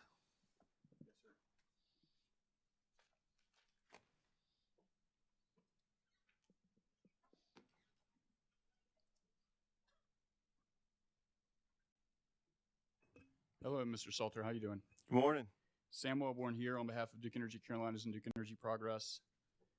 We'll start with some of your background, if that's all right. You have an engineering degree, is that correct? That's correct. You used to work for SCNG? That's correct. What did you do for SCNG? I was a licensing engineer at the VC Summer Nuclear Station Units 2 and 3, and I also was a project manager overseeing construction. And you worked after that in transmission construction project management. Do I have that right? That's correct. Sort of different roles between designing transmission power lines and then managing construction of both EPC, engineering, procurement, construction, transmission lines, and just direct contract to utilities. And you were hired by ORS in 2021? That's correct. And what were you hired to do? ORS, I was hired at ORS, a program manager overseeing the Santee Cooper, basically integrating Santee Cooper into ORS after the passage of Act 90. And how long did you hold that role? Until last summer. Last summer. Is there a month that you would reckon to? Sorry, I had my third child last summer, so I would say probably August or September. Congratulations. That should have been part of my cross as well. Congratulations on that. So we filed the IRP in August, or I guess on the tail end of last summer, August 2023. Is that right? That's correct. I would say as I transitioned into this role as deputy director, the company filed their IRP, their initial filing at around the same time, so the timing was pretty good. So you were leading that Santee Cooper program, and then summer of last year, you transitioned to this new role, and the companies filed their IRP. Yeah, in my previous role, I strongly supported the past deputy director through Santee Cooper's initial IRP, comprehensive IRP filing as well, and supported him on the Dominion one as well. And you're representing ORS in this proceeding, yes? That's correct. And you state in your testimony, don't you, that ORS is charged with representing the public interest? That's correct. And part of that public interest is the, quote, preservation of continued investment in and maintenance of utility facilities so as to provide reliable and high-quality utility services. Does that sound right? That sounds right. Did you, as part of your review of the IRP, take that factor into consideration?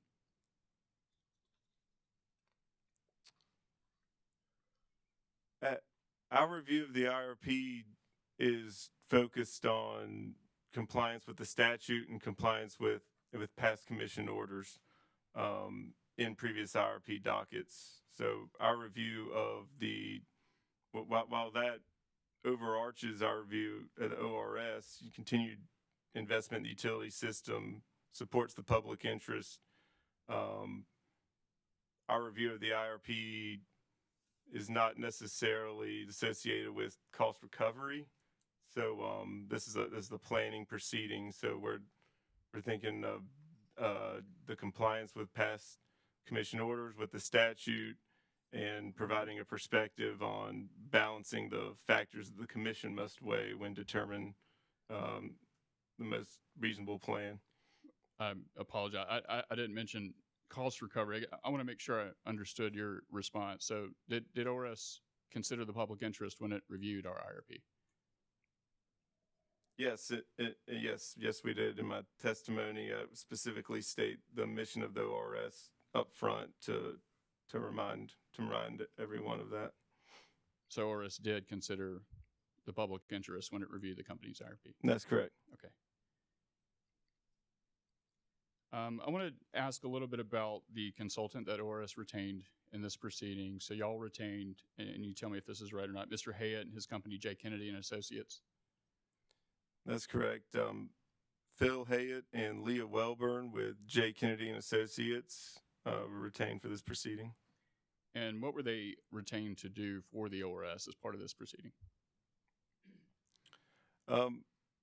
We retained J. Kennedy and Associates to provide us with insight on the IRP, to provide us with a perspective from other jurisdictions. They focus on IRPs day to day in several different jurisdictions, so they provide sort of a different perspective from outside the Carolinas that we find helpful. But more specifically, they help us ensure that some of the more specific and technical aspects that are to be considered in IRP are properly addressed by expert witnesses that sort of live and breathe in this stuff day in and day out. Specifically things like reserve margin and reviewing the inputs and outputs of the capacity expansion planning model are, highly technical aspects that we retain experts like that to help us take more of a deeper dive on. Thank you. That's helpful. And Mr. Hayat, as I understand it, has modeling experience. Yes, sir, he does, and I believe Leah does as well, Leah Welburn. So did y'all retain J. Kennedy to conduct modeling for ORS?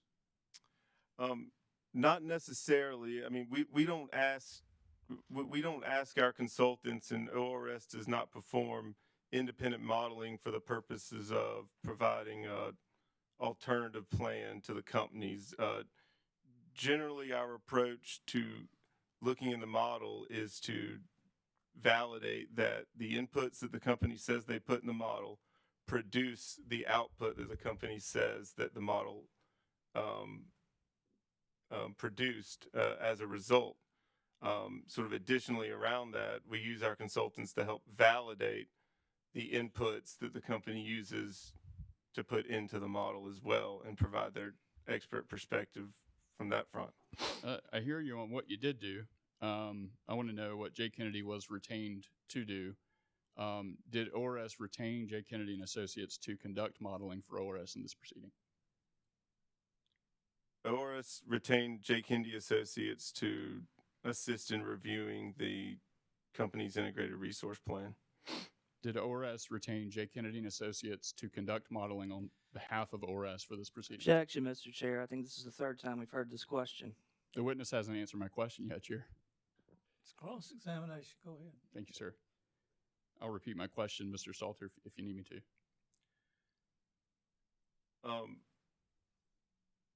the top of my head, I don't know exactly what was in the service agreement with J. Kennedy Associates, whether it mentioned modeling or not. But again, we, to the extent that using models to investigate the company's plan is helpful and supports the public interest, we retain J. Kennedy. J. Kennedy has experience in the model.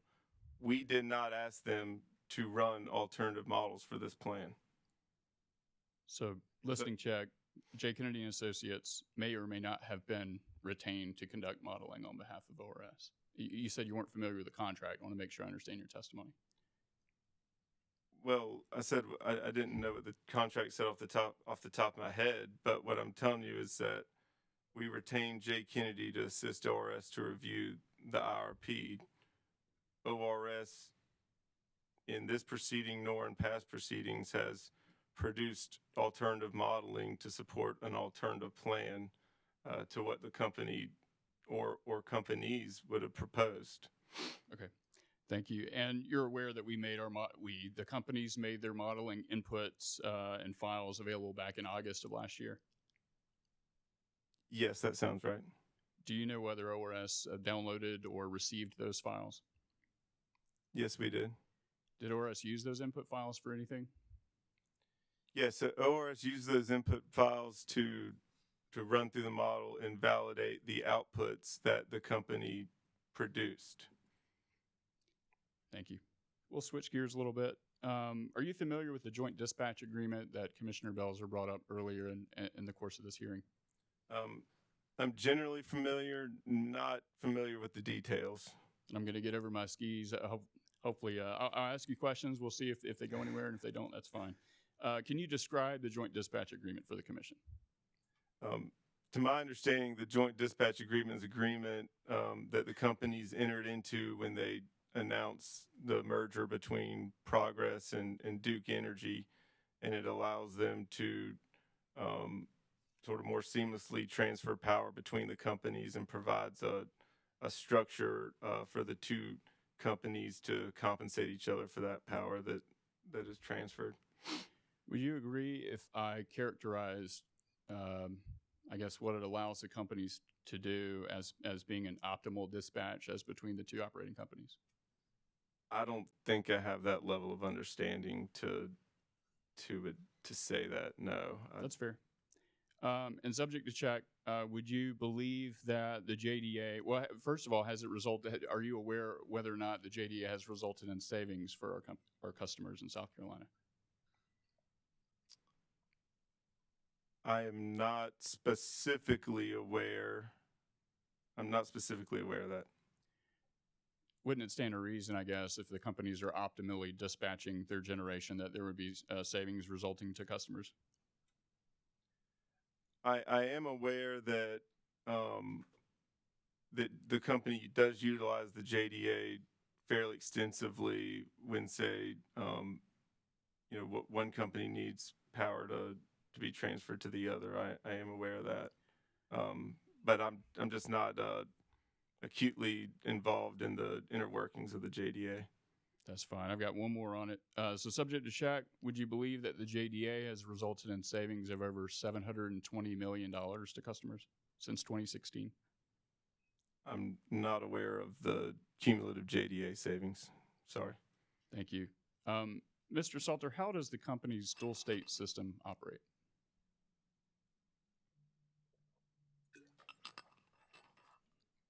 Could you clarify that question? Yes, sir. Just how does it work? How does our dual state system work? Do we have generators in one state, don't we, and customers in the other state? Can you just kind of talk through that for the commission? Yeah, from a regulatory perspective, you have generators in both states, transmission lines straddle both states. At some points, your distribution assets may go across state lines. I mean, obviously, electrons don't recognize state lines. When it comes to some type of cost allocation or rate making proceeding, the cost of certain assets are allocated to one state jurisdiction or the other, and in some cases, certain certain costs may be directly assigned. Thank you for that. Do you know how many dollars in property taxes Duke Energy paid in South Carolina on Duke facilities located in South Carolina last year? No, I do not. You reckon it's a big number? I would hazard to say it's large. Would you agree or subject to check that Duke Energy paid $220 million to the state of South Carolina in 2023? That sounds like a reasonable number. Thank you. And do you know how many jobs Duke played a part in South Carolina in 2023? As far as economic development goes, Yes, sir. Mm-hmm. Bringing jobs to the state, I do know that there was some discussion of that in the IRP report, though I didn't address how many jobs the company brought through economic development to the state in the ORS report, as it wasn't really anything that we saw that was specific to the statute or the prior commission orders. So not trying to remember what you just said, not specific to the commission's orders or the IRP statute, the role of economic development and developing new resources? Well, what I said was, I recall there was some discussion in the company's IRP report about economic development. I see. However, we didn't include that discussion in our report. Why is that? Because there was no direct nexus to that type of analysis. There was not a direct nexus to the statute or prior commission orders. What about the public interest of ORS? The public interest, are you referring to the concerns of the using and consuming public with respect to public utility services, regardless of the class of customer, and preservation of continued investment and maintenance of the utility facilities so as to provide reliable and high quality utility services? Yes, sir. How do we take that into account? So sort of backing up a little bit, when the companies had filed their initial IRP, the companies communicated the significant rise in economic development activity in both states, and sort of communicated late last year that there may need to be a supplemental filing. And subsequent to that, a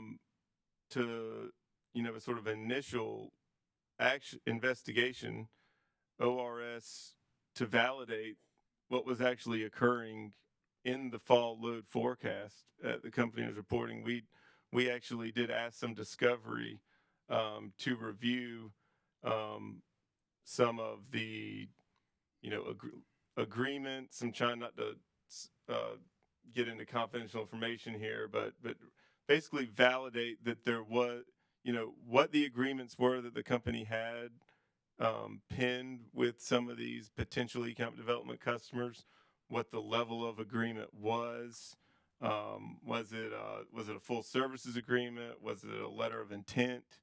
There's a range of commitments the companies can make that I think prior company witnesses have discussed prior in this case.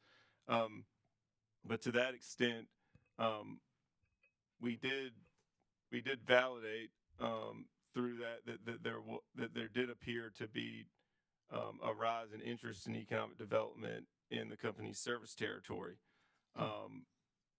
As we moved into our review of the actual supplemental filing, Jay Kennedy did assist us more thoroughly in reviewing the economic development adjustment that the company made to the load forecast. And that was very helpful because they've had experience reviewing similar economic development adjustments in other jurisdictions. So they did provide assistance with us there. So let me just circle back real quick.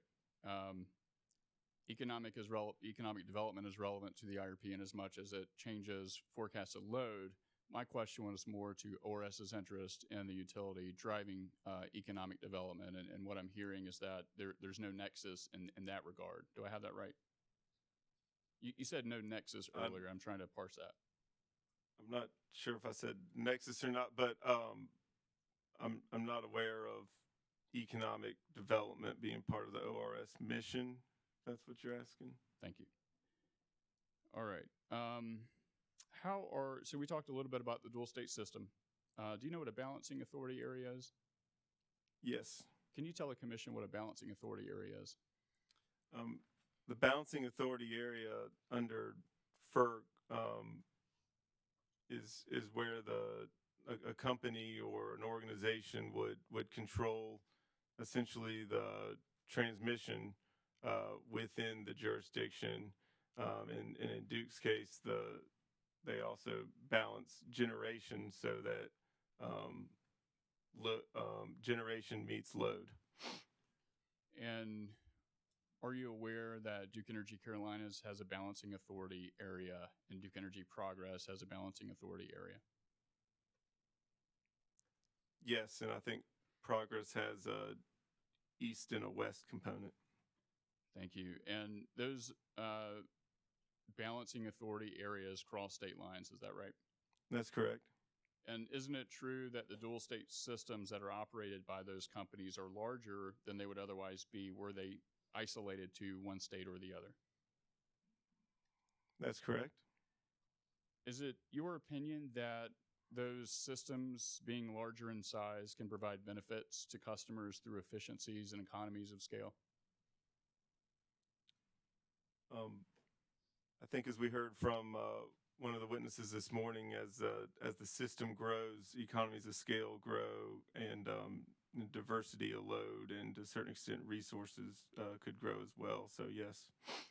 And because of that dual state system, the companies are able to, and tell me if you agree or disagree with this, but the companies are able to take advantage of varying geography and site locations and that kind of thing for new generation assets. Yes, that sounds reasonable. Do you think the utilities should consider ceasing the dual state operations, split up between the states? That wasn't something that was part of my review in this case. I'm just asking your opinion, Mr. Salter. I've never proposed that. No. Thank you. Would you support the utilities developing a framework to be used during the planning process to accommodate potential unique regulatory requirements as related to resource planning? Could you get more specific? Yeah, so on page 48 of Ms. Smith's testimony, and maybe I can get that up on the Elmo. I'm sorry, I don't have Ms. Smith's with me. We don't need to parse it too closely. It's in her direct. Sorry, I overheard that.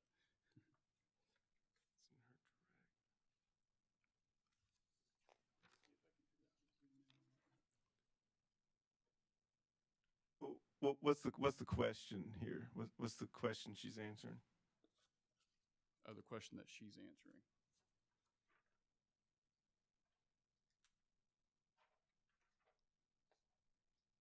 Yep. The question that Ms. Smith is answering in her direct testimony is, does Portfolio P3 support the company's unwavering focus on reliability and resiliency? Okay. Pardon me. Prior cue.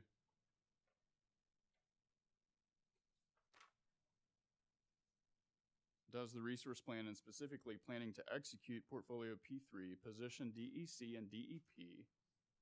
Wait, this is a separate question you're saying now. Yes, I'm sorry, I misspoke on that prior question. Okay. Are you tracking? Let's just start from the top, please.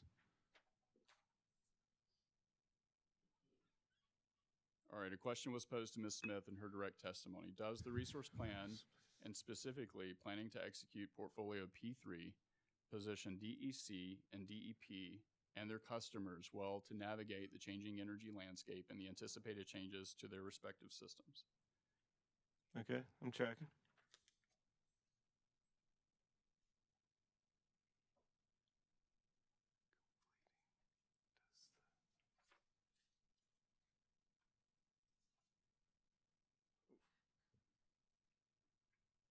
one more cue. Make sure you're still tracking here. Yeah, I don't know. I'm just flipping a paper Sorry. here. Jerking you around a little bit. I apologize. The question here on page 48 is, what if the commission or the North Carolina Utilities Commission declined to adopt a resource called for in the company's IRP? Do you recall reading that? Yes. And so what would happen, in your opinion, if this commission or the North Carolina Utilities Commission approved resource plans that were materially different?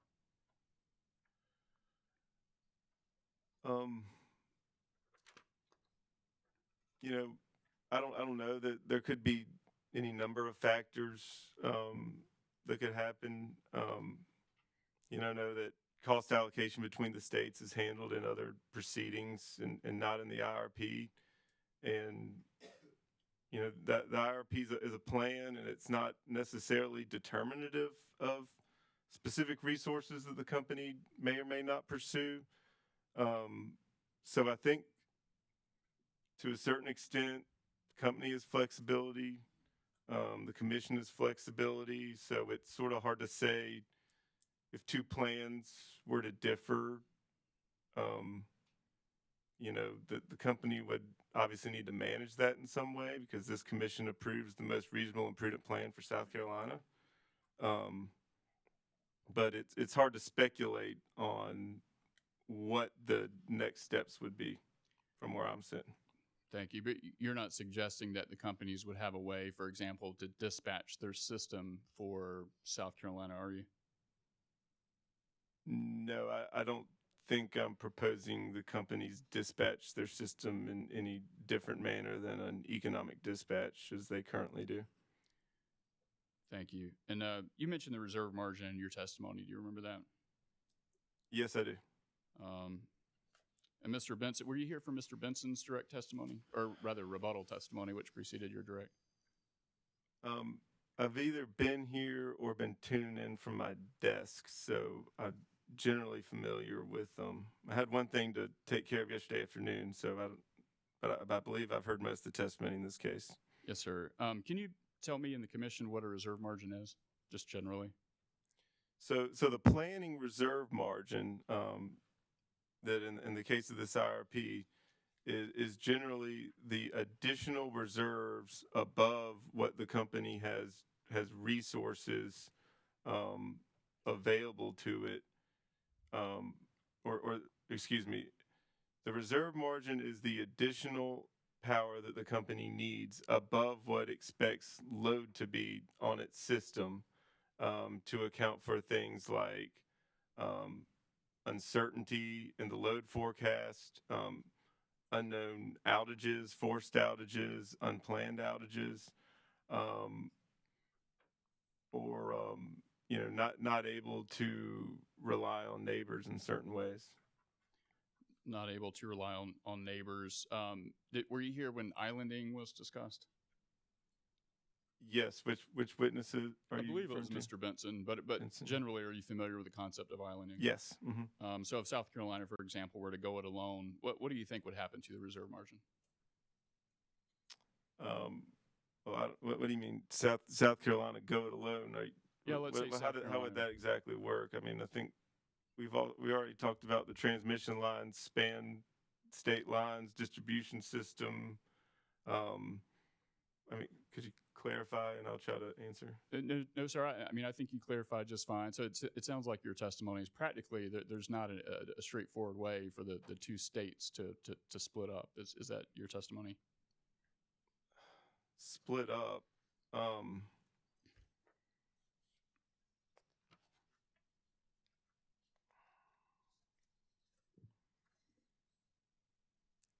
So the purpose of my testimony was to determine compliance with Section 40 and review compliance with previously approved commission orders.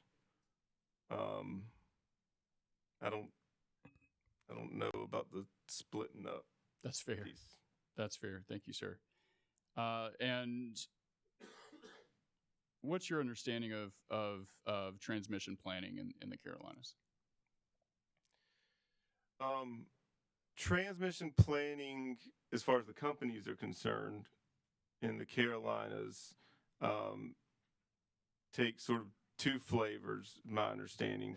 There's what was previously termed the North Carolina Transmission Planning Collaborative, which has just recently been renamed the Carolinas Transmission Planning Collaborative, where the Duke companies, with some of their large wholesale customers, municipalities, cooperatives in North Carolina,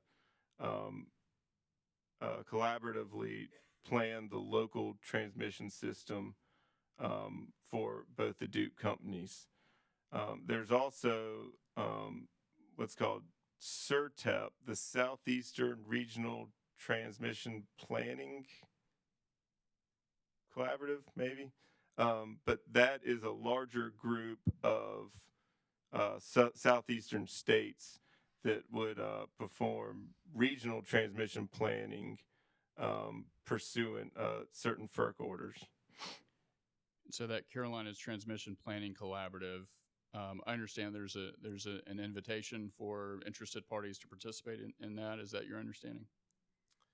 So there's three parts of the Carolinas Transmission Planning Collaborative. There's the OSC, which is the oversight committee. There's the planning committee, and then there's what's called the Transmission Advisory Group, which is also called the TAG. The TAG is generally more open. I don't know what the I don't know what the qualifications are for someone to attend, but ORS does attend as time allows to monitor TAG meetings. And Mr. Roberts will be up a little bit later and can help out with some of those details. Yeah. Would you agree with Mr. Roberts' testimony that the development of local and regional transmission plans ensures reliability is maintained or improved with the addition of new planned generation and transmission projects? I mean, that sounds reasonable. Transmission planning is certainly an important component of planning a company's overall system. So, yeah, it sounds reasonable. And those planning collaboratives, those are federally jurisdictional groups, isn't that right? I know the regional one is, and I'm just not sure about the local one. I haven't really done a lot of work at the FERC level, but I'm certain that the regional one is associated with, I believe it's FERC Order 1000, but I'm not certain about the local transmission planning group, the CTPC. Thank you, no problem. Let's get back to the IRP. So, in your opinion, what role does the commission play in reviewing and issuing a decision on a utilities resource plan? I mean, the utility takes into consideration Section 40C2, the 7 balancing factors, and to determine the most reasonable and prudent plan, and takes that in consideration in approving the plan. Do you think an IRP provides helpful information in later commission dockets regarding whether a utility acted reasonably? The IRP, it does inform other dockets. Thank you. So once an IRP is approved, what role then does the IRP play in those other dockets? I think the best way that I think of this is in terms of examples. So, for instance, in a siting case, if it's a solar siting case, whether it's the company or whether it's more of an independent power producer, I mean, we would look at the company's IRP to help support the need of a facility. That may not be the end-all be-all, but that's definitely a data point that the ORS takes into consideration when looking at siting cases. Likewise, in avoided cost cases, the system information that is included in an approved IRP would be taken into consideration in subsequent respective avoided cost cases. Thank you. So just again, a listening check. It sounds like you believe that an IRP would be informative and instructive to future resource decision making.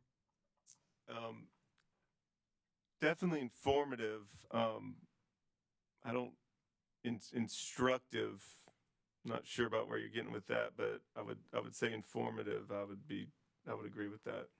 What about as a guide for the utilities procurement and resource development activities?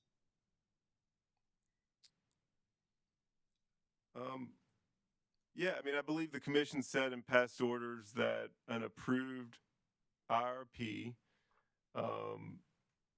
serves as a guide to a utilities resource and transmission planning activities. And I think that would include procurement as well. Are there any generation resources or quantities of resources that ORS would have the companies execute upon differently?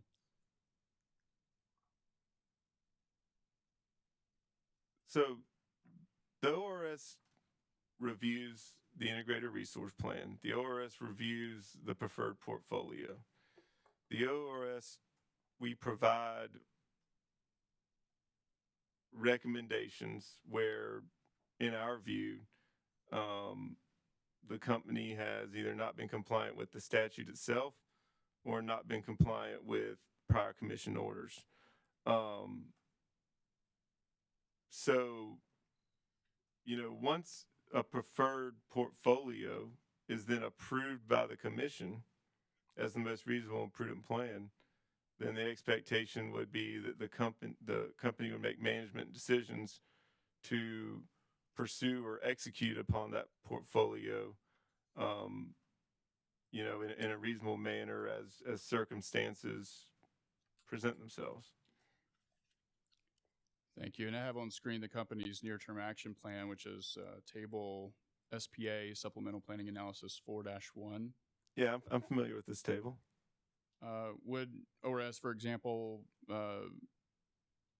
want to do less onshore wind than the companies are planning to do as part of their planning activities? I mean, again, ORS is not offering an alternative plan to the companies.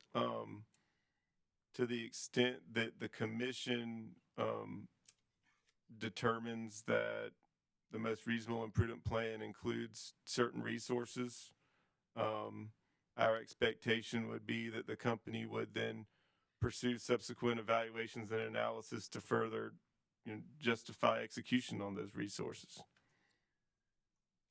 So ORS wouldn't have a position as to whether the company should continue, for example, advanced nuclear?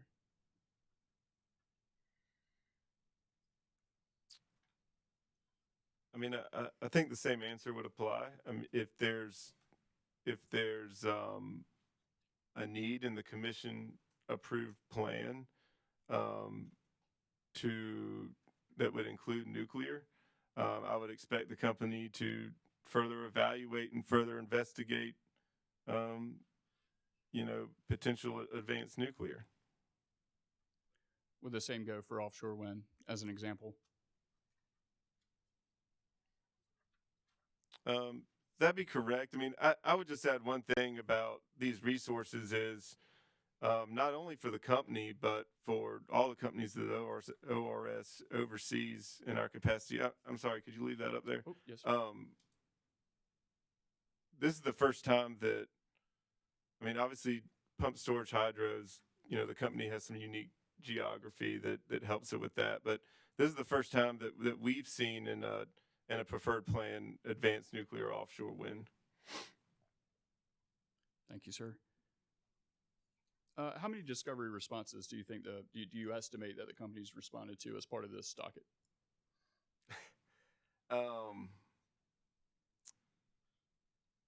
Well, since we started discovery on the initial IRP and then the companies filed the supplemental IRP, you know, I didn't go back and count them all. You know, sometimes I have gone back and counted the discovery before a case, but not in this case. But I would say it's probably over 100. Would you, subject to check, agree with me that it's north of 300? I would agree with you because you've been involved in all of them. And would you characterize the companies as being cooperative and responsive to those discovery requests?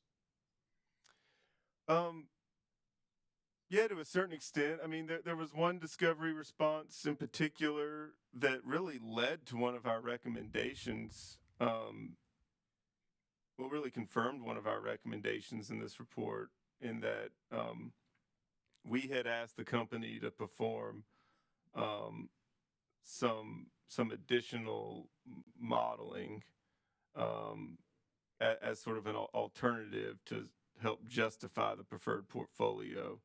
And the response was that the company didn't have that information and wasn't able to provide it. So that's really what sort of confirmed our recommendation F5 in our report. But across the board, I believe the company was responsive and not necessarily evasive in any of its discovery responses. The company's had some discovery for ORS as well. Are you aware of that? Yes, I'm generally aware.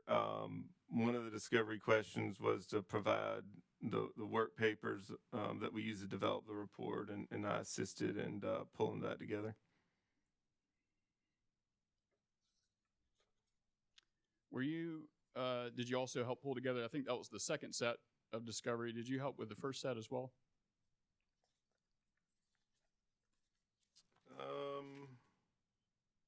Maybe. I don't know. I've got one of first set of interrogatories and first request for admission. Yes, sir.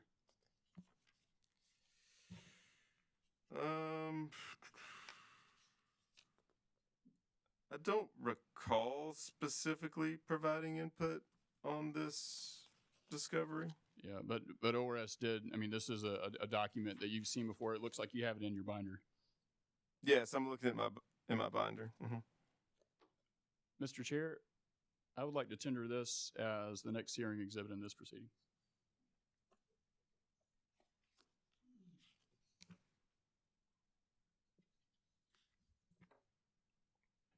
Do you have copies? Oh, there they are. Like magic. This will be marked as identification and placed in the record as exhibit number 16. Thank you, sir. Mr. Salter, in the second half of your testimony, your direct testimony, beginning on page 9, I'll give you a minute. You talk about the rate-making process and future cost recovery proceedings. You recall that?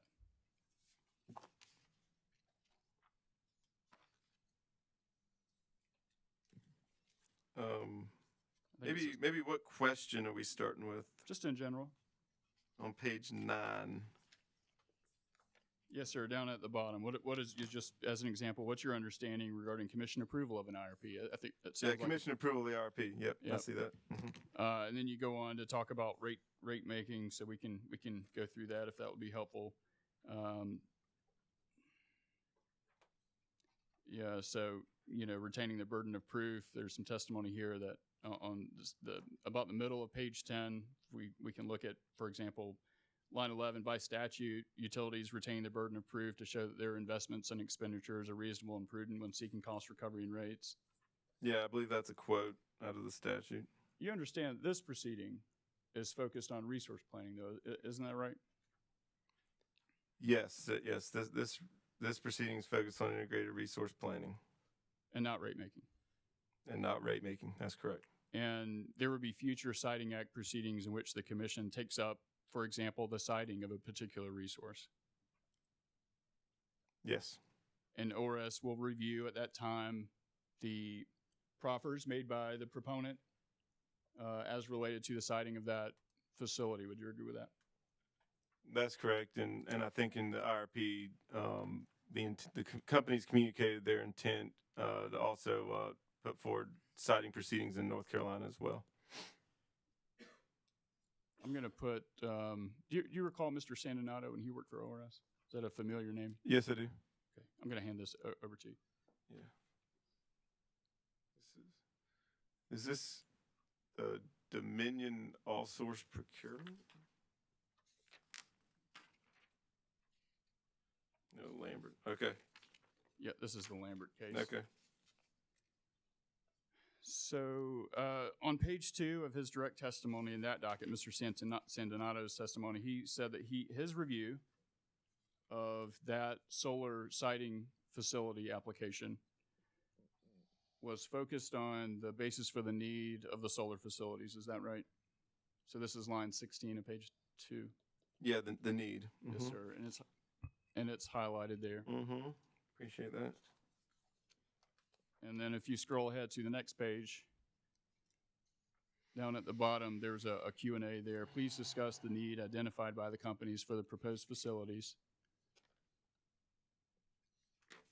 And then Mr. Sandonato goes on to talk about Santee Cooper's IRP.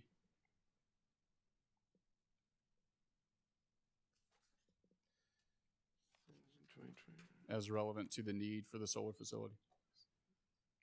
Yeah, I'm reading what you got highlighted here. You just let me know when you're done. 500 megawatts.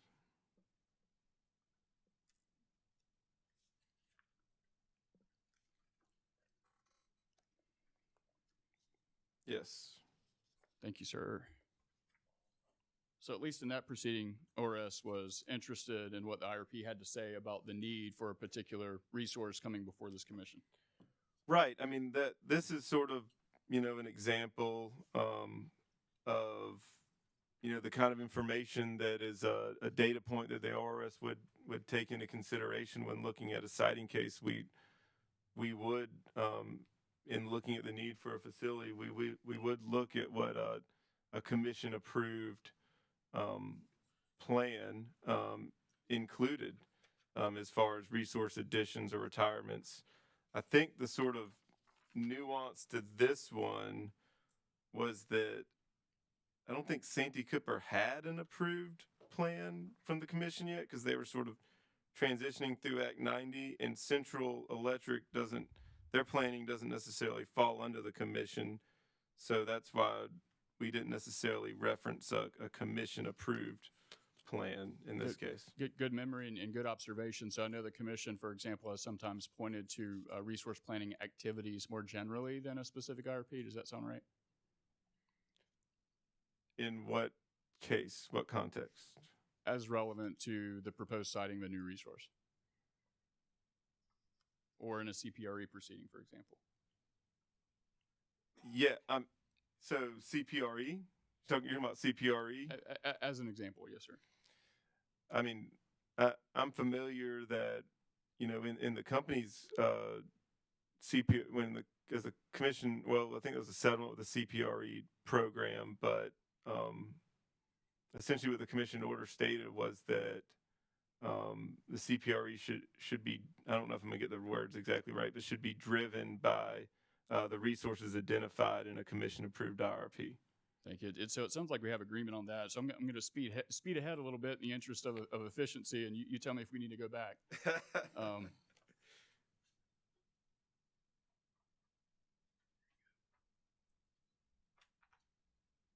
So this is just a summary of some of those Siting Act proceedings and the justification for the resource as contained within ORS's testimony. And again, I can lay a foundation for this, or we can skip to this part if that suits.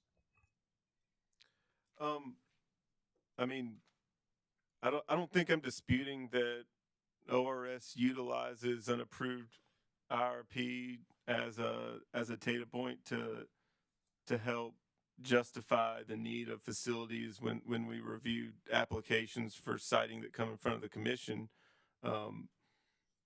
Certainly a commission approved IRP, based on the definition as being the most reasonable and prudent plan for South Carolina, is an important factor to take into consideration.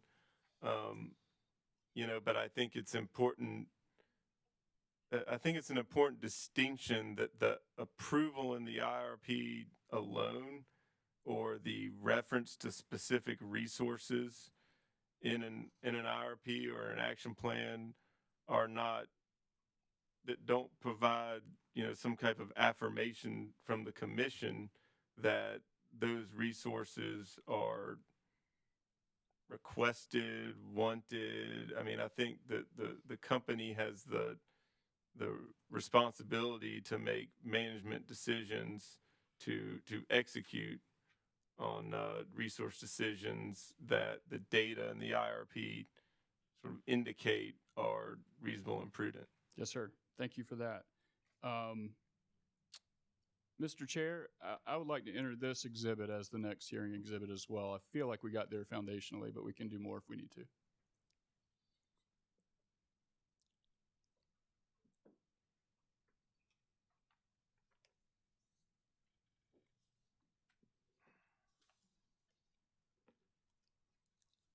All right.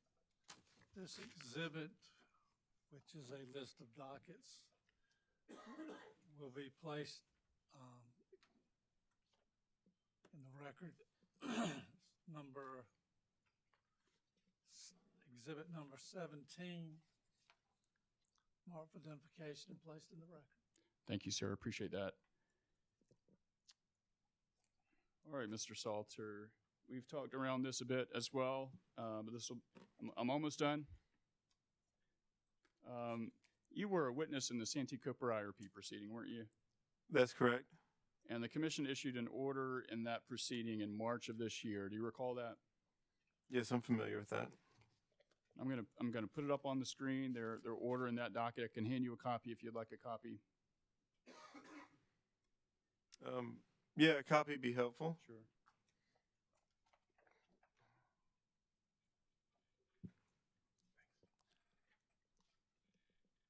Mr. Wilburn. Yes, sir. Are all the parties getting copies of like this exhibit number 17?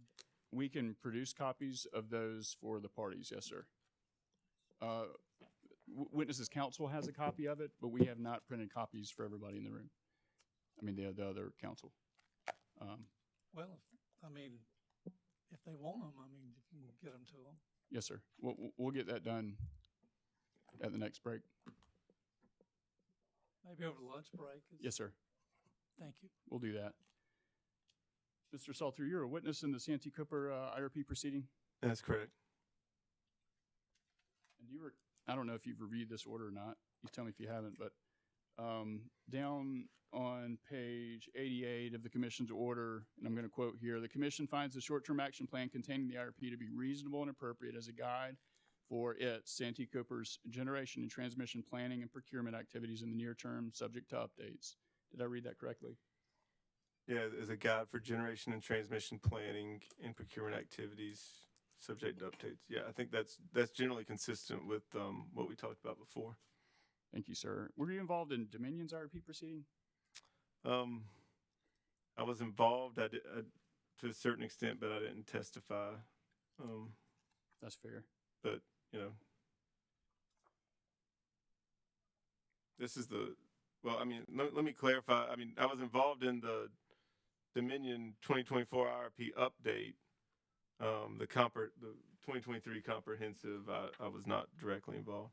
Yes, sir. Okay. Well, this is the order from the commission. This is an amended order issued in January of 2024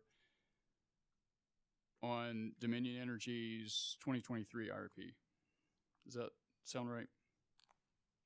Yes. Could I direct you to page 33 of that order?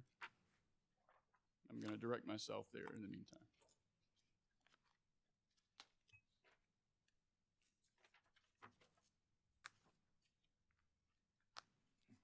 On page 33, the commission found that no party had challenged the analysis, and the commission found that Dominion's decision to continue pursuing retirement of Williams. Is Williams a coal plant? Yeah, Williams is a coal plant in Bushy Park. So continue pursuing the coal retirement by December 2030 if replacement resources can be made available by that time is reasonable. Did I read that right? That's what it says. Do you know about the Wateree plant? Do you know what Wateree is? Yes, Wateree is another coal plant owned by Dominion Energy, South Carolina. Yes, sir. We'll jump ahead 2 pages to page 35. About midway through, there's a sentence there. The commission has reviewed the IRP's Wateree coal plant replacement analysis, and the company's supporting testimony, the analysis and approach presented in the IRP present an appropriate way to plan for the retirement and replacement of that coal plant water reuse. Do I have that right? You have that right. I mean, the analysis and approach presented in the IRP being that Dominion Energy South Carolina intends to allow market information to inform the choice between options and intends to issue an all-source RFP to identify potential resources to replace Watery. But in terms of retiring that coal plant, the commission has signed off on that. Is that correct?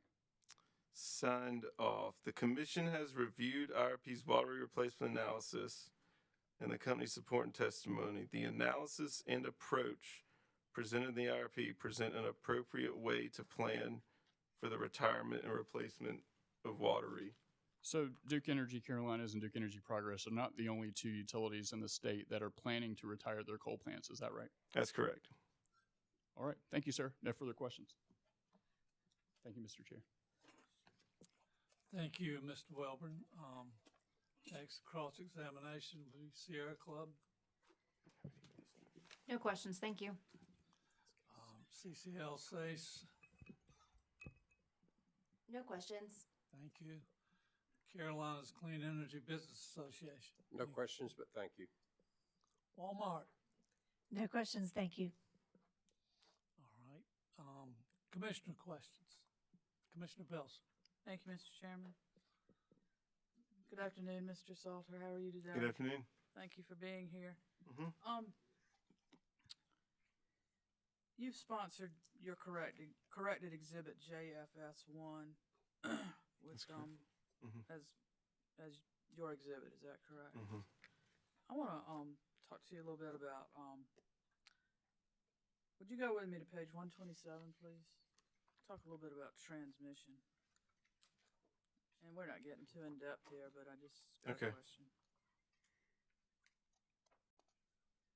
You with me? I'm on page 127 of 155. Yes, it's the section transmission, distribution, integrated system. But okay, yeah, 127 of the report sorry, as I'm opposed to looking the exhibit. Yeah, okay, yeah. I'm sorry, I'm looking at the bottom page number, not the top. Gotcha. That happens with these watermarks. Our system does other things too. Okay. In the IRP, Duke Energy had a list of transmission lines and associated facilities that were over 100 kilovolts. Is that correct? Yeah. As far as their listing? Well, yeah, in the IRP, they did have a list, and okay. those were what they consider network. Network? Mm-hmm. Okay. And I think ORS asked for additional transmission activities or plans. Is that correct? A list of what was it? The radial transmission voltage investments, class investments. That's correct. Okay. Mm-hmm. And you're familiar with the IRP statute, correct? Yes. And that requires a summary of the electrical transmission investments planned by the utility. Yeah, a summary of the electrical transmission investments. Did ORS find that the summary of the 100 kilovolt lines only, did that meet in ORS's opinion, meet the statute? What was in the initial filing, or what they ended up providing us in discovery? No, what was in the filing, not what they provided in discovery. No, we didn't determine that met what the statute says. Okay, so why did ORS ask for the additional list of other transmission? ORS asked for the additional list of transmission in an attempt to provide the commission with a comprehensive list of transmission line investments that the company has under construction or has planned. Okay, and do you know why the original filing only had the lines that were over 100 kV? Well, they all had lines that were over 100 kV. My understanding is the company generally terms all lines operating at voltages over 100 kV as transmission. Why did the initial filing only have network resources as opposed to radial transmission lines as well? Is that what your question is? Yes. Yeah, the company had a response to us in discovery. know if it actually made it to the report. I think it, well, there was an appendix that's in the report. It's a Yeah, that was the confidential listing. That's a confidential appendix. I'll caution you. If I could sort of try to, I believe they provide the basis, and essentially their reasoning was, if I'm getting this right, subject to check, that the network lines had more of an impact on the generation planning because your high voltage transmission lines are what's going to interconnect your generation resources. So they are going to have a greater impact on planning. That's correct. However, when we just read what was required in the statute, it doesn't make a distinction between what type of transmission. It just says a summary of transmission. So we thought it was better to be inclusive and transparent as possible with the reporting. And did you listen to any of the public customer testimony that has been given in this case? Yes, I listened to a little bit of it. Mm-hmm. And are you aware that there's a community that's a bit upset over not having a complete listing of transmission projects? Yes, I am. Regardless of size? Yes, I am. Okay. Thank you, Mr. Salter. Mr. Chairman, that's all I have. Thank you, Commissioner Belson. Commissioner Caston. Good afternoon now, Mr. Good Salter. afternoon.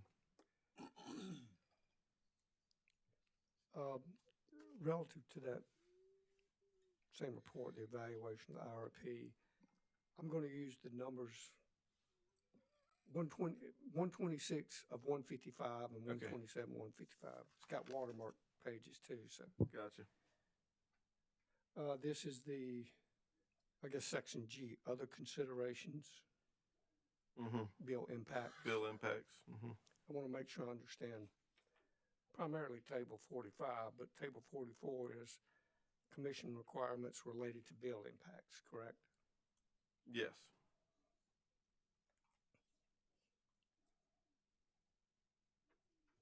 Okay.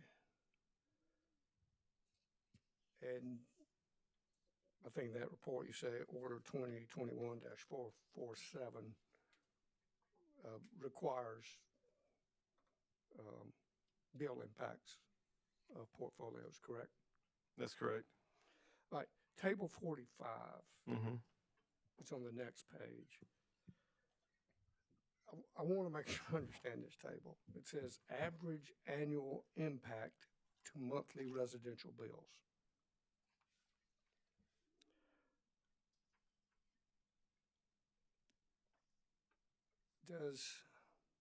Well, first of all, as I understand it and what you have written here, or in this report, ORS used the company's Duke Energy's IRP, 2023 IRP, Appendix C, Table C-65 through Table C-68 to develop the average annual impact to customer monthly bills through 2024 to 2033 and 2024 to 2038. Mm-hmm. Is that right? That's correct. And ORS also states in this report that Duke Energy did not provide bill impacts for portfolio P0 in its initial 2023 IRP, but in response to ORS's request number 9-16, Duke provided rate impacts for portfolio P0, P1, P2, P3 in the Duke supplemental info. Is that correct?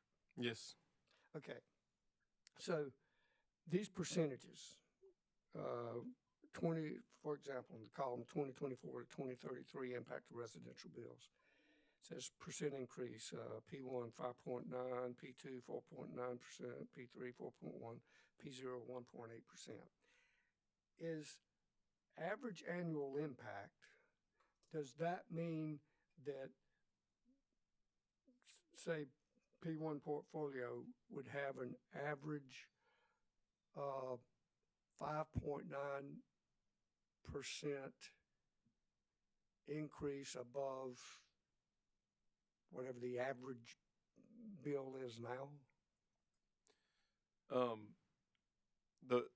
The way I understand this table, Commissioner, and you may have to ask this of witness Welburn as well, because I believe she was integral in putting this analysis together.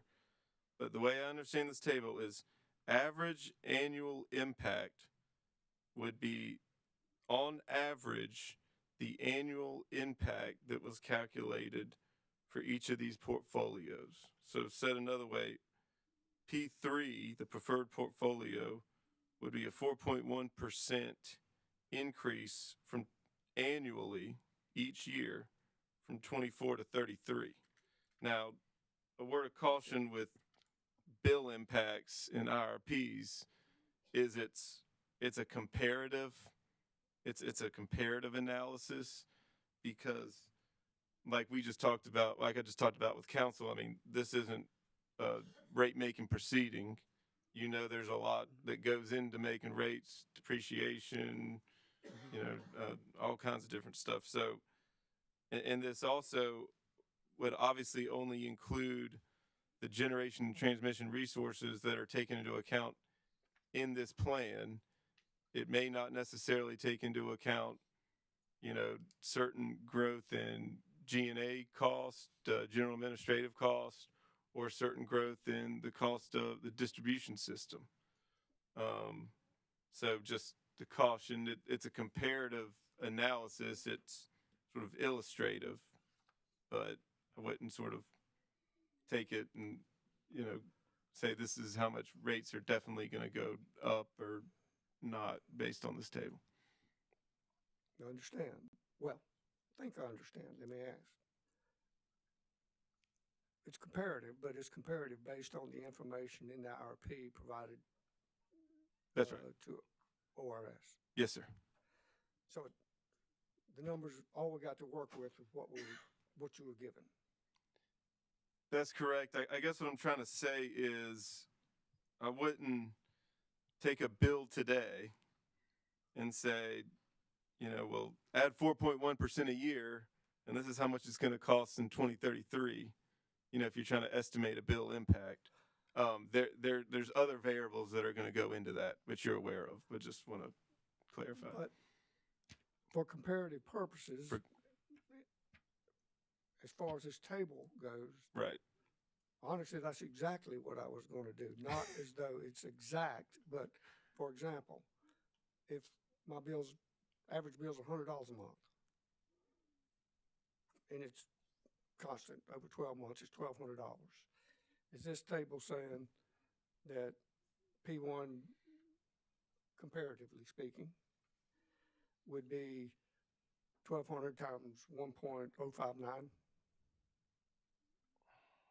Okay, hold on. Now you got me doing math on the stand. Well, you don't have to do the exact. Would my annual bill, if it were $1,200, if I averaged $100 a month, and my average bill is $1,200 a year for electricity, is this table telling me that,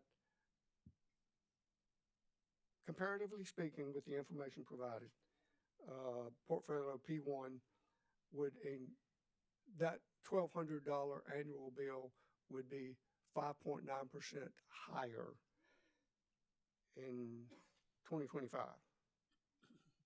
On average, so now we're average, so on average, I mean, I don't want to say in 2025 be 5.9%. I'd say the annual increase between, so you would have to say 5.9% each year until you get to 2033. And then that would be sort of directionally would give you information about where the bill could go. But what I was sort of cautioning you is there's other variables that get taken into account in the rate making process that, could help alleviate some of that upward pressure. And there's also other costs as well that aren't taken into account here as well.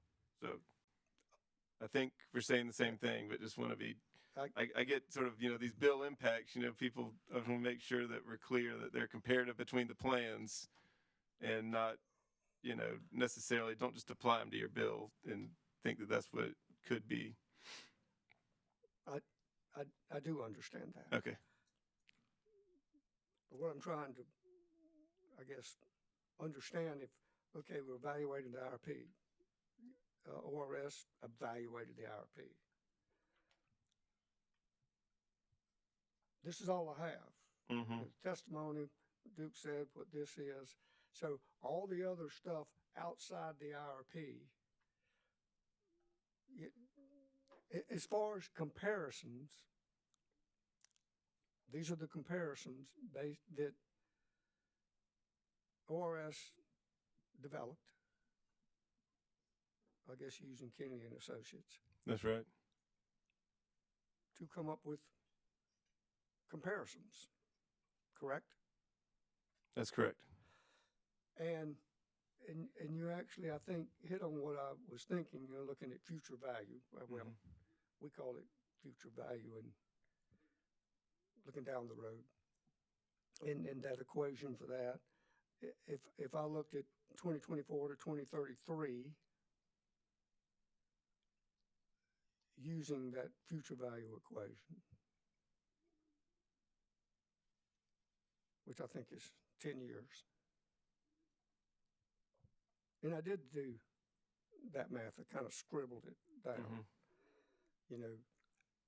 Using that 5.9% annual through 2033, comparatively speaking, that $100 a month bill or $1,200 a year, the monthly bill would be $177 and change. Using that amount over the 10-year period, 5.9%. Yeah, I think that's illustrative. Okay. I think that's illustrative, and I think, from back to the comparative standpoint, our purpose of putting the table is to sort of illustrate the degree to which these different plans could impact a customer's bill. I understand. Yeah. And I'm not saying these numbers are, they're illustrative. They're for comparison only. The percent increase on residential bills, the dollar amounts. Yes. I want to make sure I understand that too. Is that a monthly amount in addition to whatever the existing is? So this dollar amount again would be the average annual impact. So these would be annual increases, and I am going to have to defer to Ms. Wellborn as to what she assumed the typical how many kilowatt hours the typical customer used to develop that dollar value. All right, I think what I'll do is I'll just wait for Ms. Wellborn and I'll kind of go through all this with her too. That sounds good.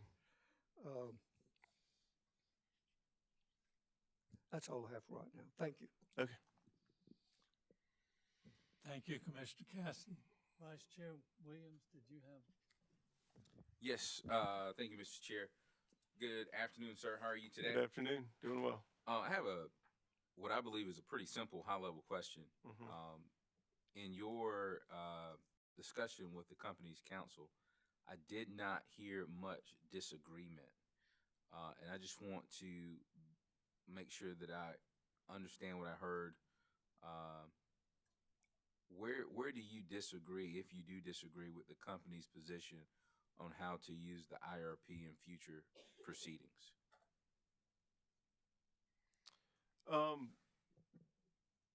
So I think there may be a difference in perspective in what does the near-term action plan mean. I think from reading the company's testimony, there's a perspective that the near-term action plan, the commission is communicating some type of affirmation or some level of approval in the resources that are included in the near-term action plan.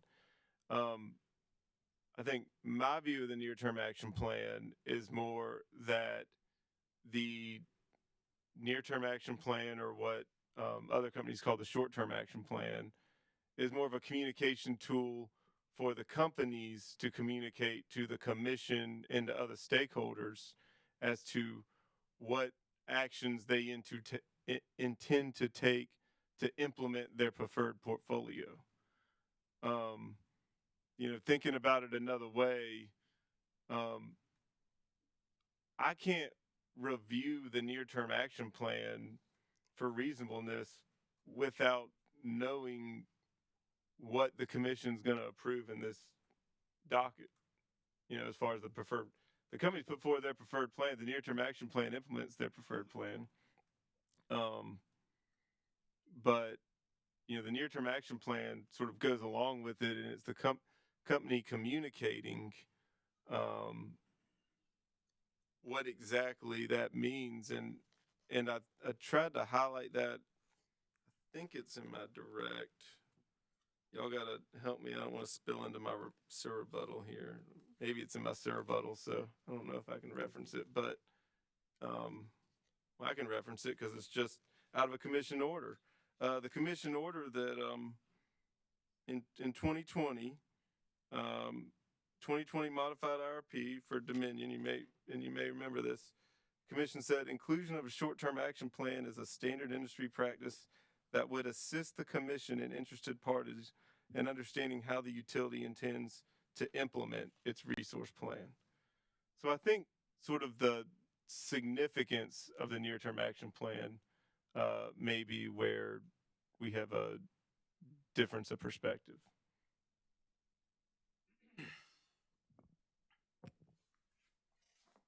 Thank you for sharing that. I want to unpack your comments or your testimony a bit, because what I'm trying to wrap my head around is what, if any, change has occurred between the last comprehensive IRP, the annual updates, and where we are today regarding a difference in perspectives, whether that's the company's perspective or your office's perspective regarding the IRP, the short-term action plans. Can you help me there? Yeah, I think that's a fair question, and I think, Commissioner, Vice Chair, what's changed is the magnitude and the sheer quantity of resources in this company's near-term action plan, and the specificity, which is not, the specificity is not necessarily a bad thing, but I think the company is requesting affirmation because of the level of investment that is required in this near-term action plan. I think that's just the difference. This is a shopping list of resources that's 2 pages long. Short-term action plans that we've seen in the past have been more activities associated with further evaluation, further analysis, some procurement of solar. But I think in the past, the commission's been fair, in past orders, the commission's been fairly direct and consistent in the way that the commission has approved IRPs, which include a near-term or short-term action plan. So I don't think I don't see a difference from the commission's perspective.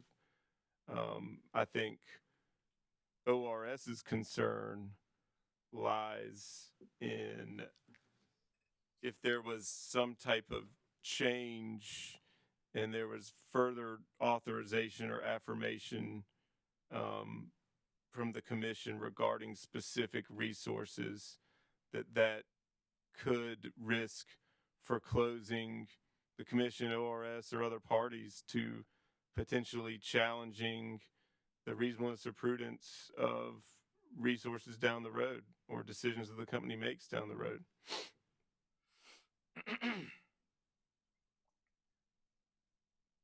And so, I don't know if you're just telling me what I want to hear using words that make me perk up. I really like direct and consistent communication. That's sort of like deliberate. So it sounds like what I'm hearing from you is that nothing has changed other than the company's approach to the IRP in terms of looking for what you describe as an affirmation. Yeah, I think we're in agreement. Yeah. Mhm.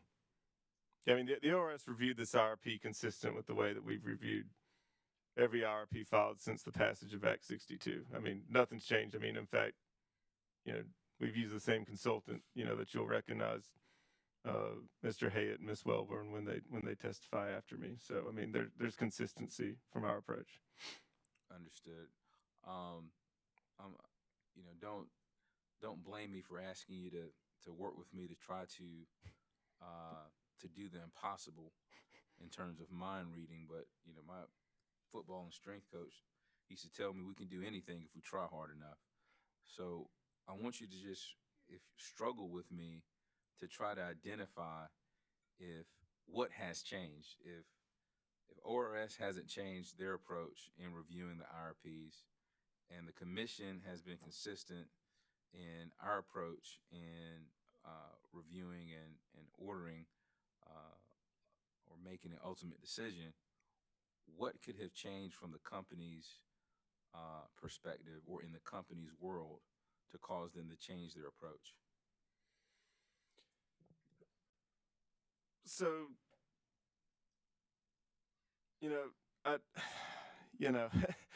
don't want to wade too far into, what North Carolina requires and what House Bill 951 says and all that. But and let me just say something about this. Has been on my mind. You give me an opportunity to say this.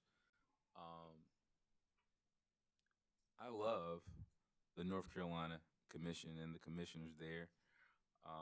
Great people. I think the state of North Carolina is a great state. So as it relates to how they do business there, any questions I ask you doesn't reflect an opinion one way or the other about what happens in North Carolina, what does or does not happen, what is or is not true in North Carolina. I'm just focused on what my South Carolina constitutional responsibilities are here. So, no doubt, Vice Chair, and we have really collegial relationship with the North Carolina public staff, and but the extent that in this IRP, this was the first time the company put forward what was an aggressive 70% carbon reduction goal. In the preferred portfolio, it was by 2035. And what that goal drives is accelerated resources. Accelerated resource deployment. And the company chose to, in the NTAP, include, substantial amount of resources in the NTAP, specific resources. Other companies have included actions, to further evaluate or analyze resources as part of their NTAP. But this was, basically very specific, precise resources that was included in there. And I'm not saying that's necessarily wrong, but that coupled with the request for affirmation of specific resources, we felt was not consistent with the IRP statute. The states that the ruling on the IRP shall not be determinative of specific resources. Am I answering your question? You are. Okay. And hopefully this is my last question. What language in the IRP supports your belief that the company is seeking affirmation from the commission? It's in the company's testimony. It's the requests that are made in the company's testimony. specifically Heather Shirley Smith's testimony. And I respond to that in my direct and sir rebuttal. Thank you, sir. Mr. Chair, that's all I have. Thank you, Vice Chair. Any further Commissioner questions? Commissioner Thomas. Thank you. Commissioner Williams, I think, did a real good job of kind of walking through what I was thinking about as well. And I am also still trying to make sure I understand, the differences, what's changed.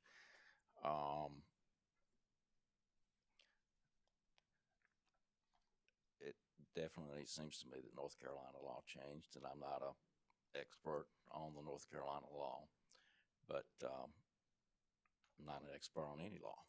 But one of the things that I understand is in the North Carolina law is that with IRP, if plans approved and assets are approved, then the company can begin to pursue those projects and begin to get a recovery on those assets. And to the extent that we share assets between the states, then it seems like, okay, they're in a pretty good place in North Carolina, and if they want to do the allocation to South Carolina, then they're trying to perhaps get it into a place where it's approved here as well. I guess the way I look at it is that, again, nothing's changed, and nothing, because it's mentioned as a reasonable method, a reasonable procedure, reasonable steps to take, that's different from an approval. Does any of that make any sense? I mean, does you agree with any of that?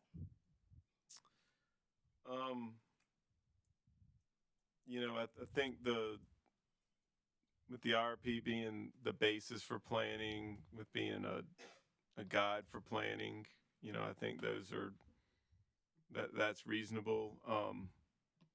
I don't know if the commission has said that, it's a reasonable first step. But if that's what if that's, I just not familiar with that language in any of y'all's orders approving IRPs. I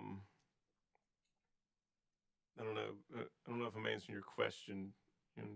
Try to rephrase it, maybe, Commissioner. Well, so at the beginning of this proceeding, Attorney Trawick was making some comments, and basically, I think I understood what he was saying is that nothing in this IRP is being approved for cost recovery. Maybe I'm misquoting, and maybe I didn't understand what he said. Did you hear those comments? I heard him say this is not the big scary. And I think that's what he was getting at.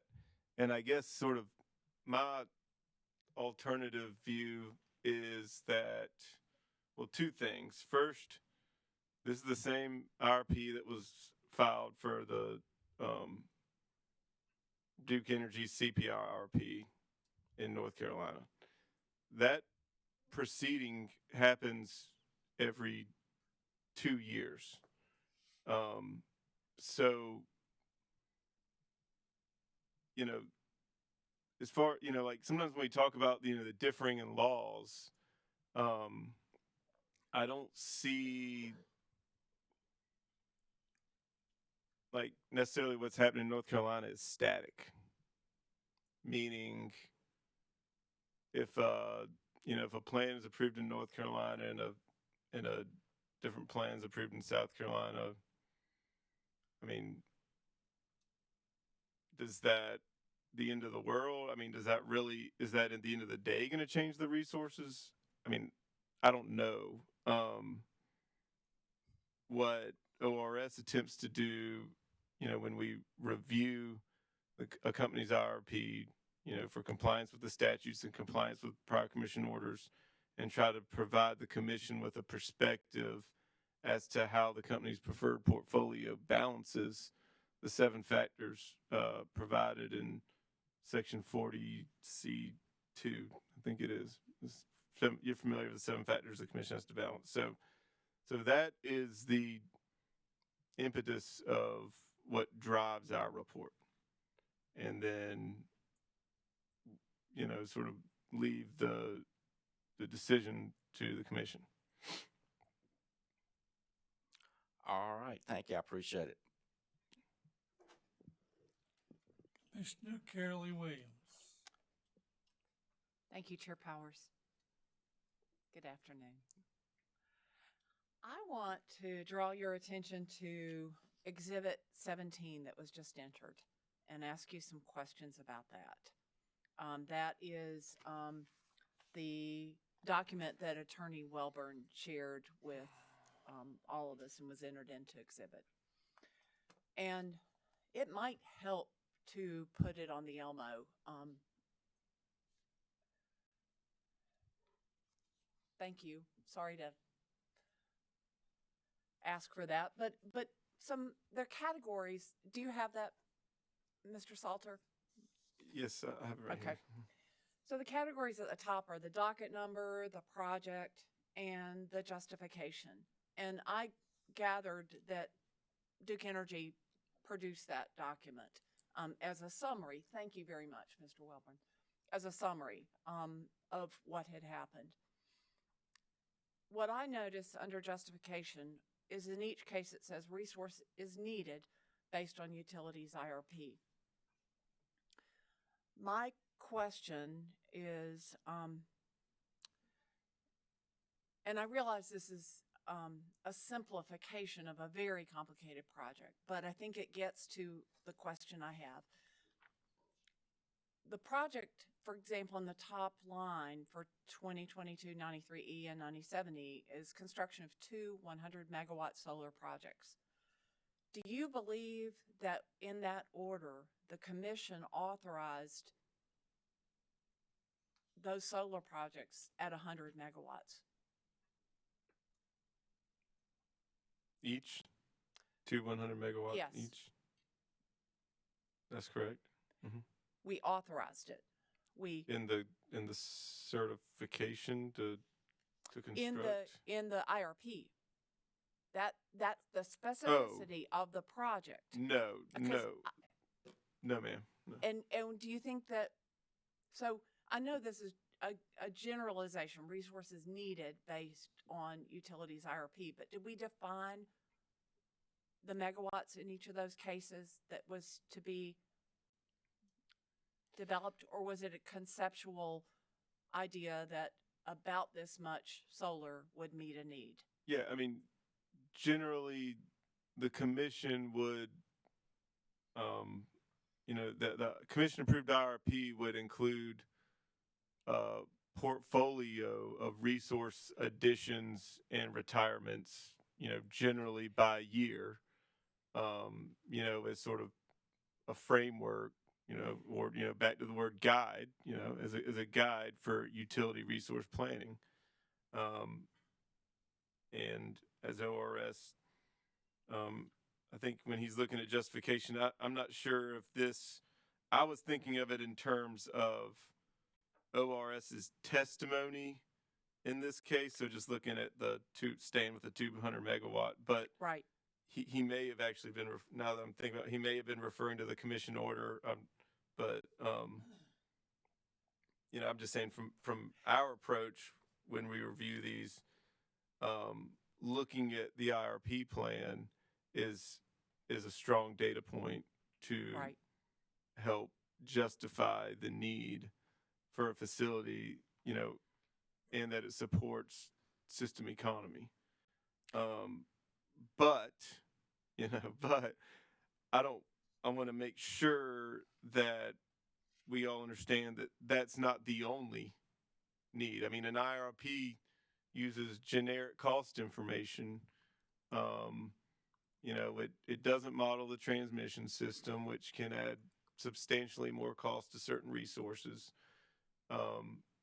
Things change between an approval of an IRP and when a company may come in for a CECPN or subsequent rate recovery. So there's management decision points along the way.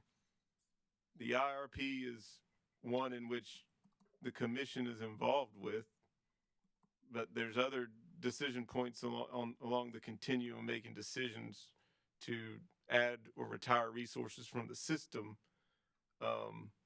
that can further inform reasonableness and prudence of actual used and useful resources once they're in service. Does that make sense? It does, and I wish I could have started my questions differently because I realize I've kind of conflated a bunch of things. But the bottom line the question I was trying to ask is the resource needed is not the size is not defined and approved in the IRP.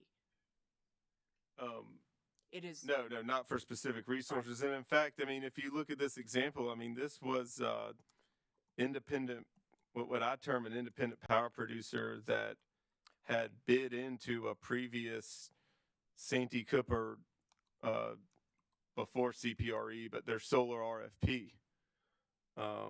So right. It wasn't even necessarily a utility. Right.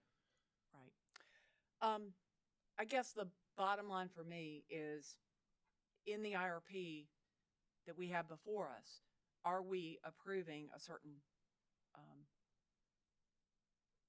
megawatt of combined cycle or combustion turbine if we approve the IRP that's before us? No. I mean, in short, no.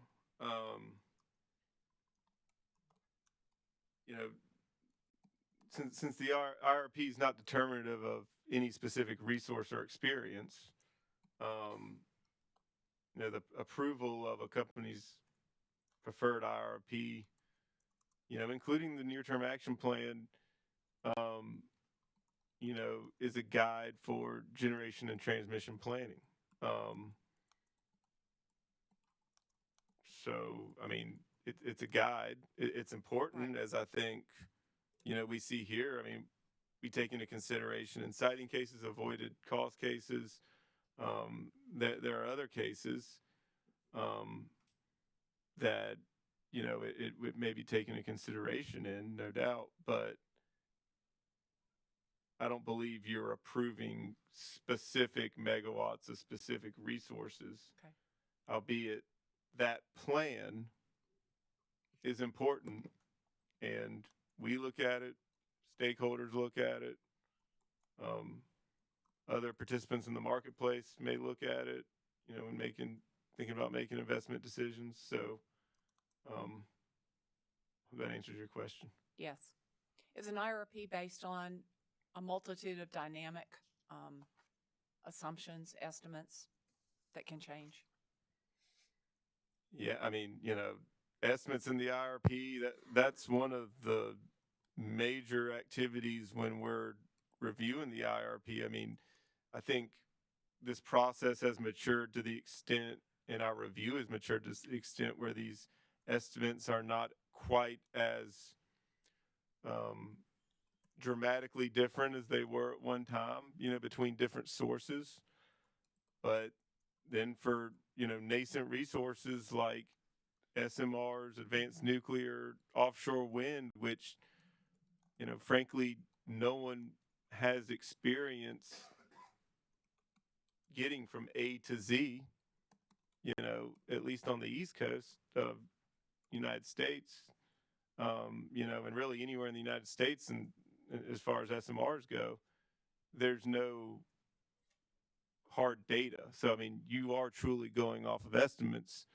And, in the case, and we try to highlight in our report, in the case of even this proceeding here, between the initial filing and between the supplemental analysis, I mean, capital cost assumptions change dramatically for certain resources. Not that that's bad. I mean, that happens in that's why we're in planning. That's why the IRP isn't approving a specific suite of resources, because things change, estimates are refined, and that burden of proof is on the company to track that, to analyze that further outside of the IRP, and to make subsequent management decisions for their fleet.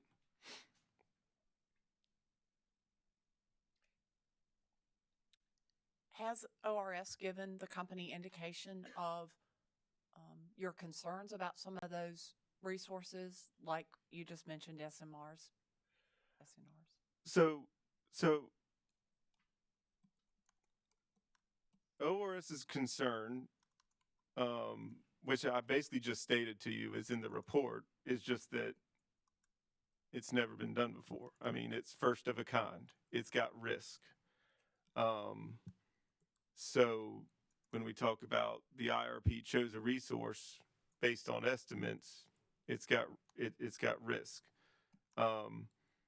So that's the concern about any level of affirmation or any indication from the commission that the specific resources listed in the near-term action plan are warranted.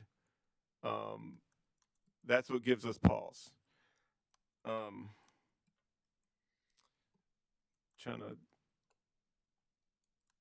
Did I answer your question? You want to restate it? No, I think you answered it. Okay. And ORS's recommendation about transmission planning and transparency, would that help in the concerns that we heard from customers at the public hearing regarding the Big Ferguson line? Well, I mean, that's our attempt to help the transparency. Green Pond Alliance reached out in November of last year, had concerns about siting of transmission in their neighborhood. Wanted to know about the IRP. I spoke with a couple of the individuals that were witnesses, and I ended up asking the company in one of the discoveries, tell us how you're looking at the Big Ferguson project. Tell us, are you including, where are these projects in the IRP? Because that was the first thing I did, was I said, well, let me see if your project's in the IRP, and it wasn't there. So just from that experience, I would say that it should help with transparency. I mean, that's the intent, at least.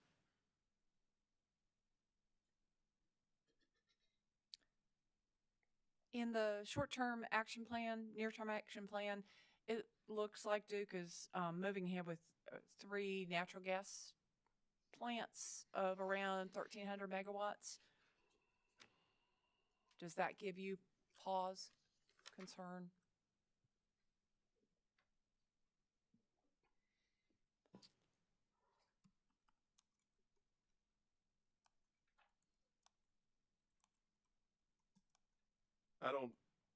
I mean, to the extent that this near-term action plan is consistent with the plan that the commission approves, I mean, every resource has risk, but, I think this is proven technology.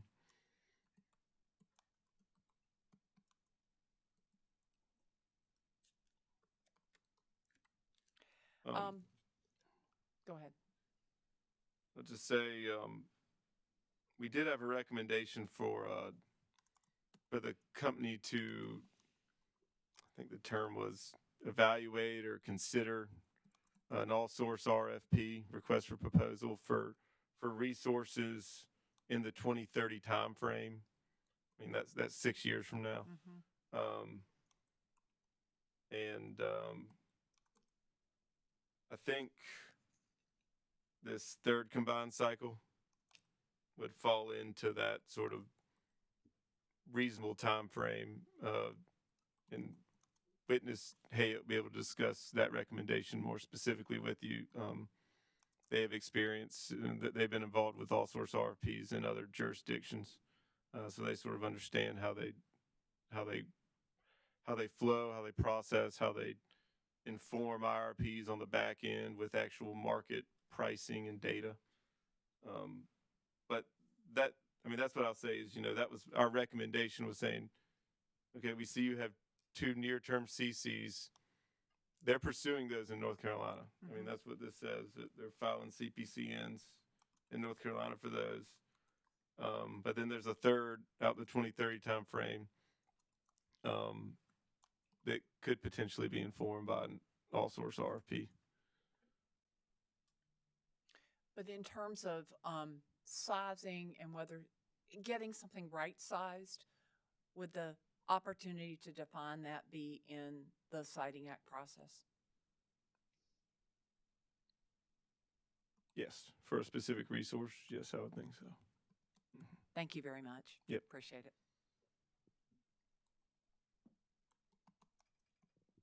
Is that it? Yes. Oh, okay. Thank you. I will be back. So. Mr. Cast. One question, and I can't remember if this was addressed to your direct or not, so if it wasn't, stop me. Were you here for Mr. Wintermantle's? Yes, I was here for Mr. Wintermantle's. Yeah, I was interested in that. I think I understood Mr. Wintermantle to say that the reserve margin, that difference, 17% to 22%, 5%, that they did not, I guess, evaluate or determine the costs for that 5% difference. Do you recall?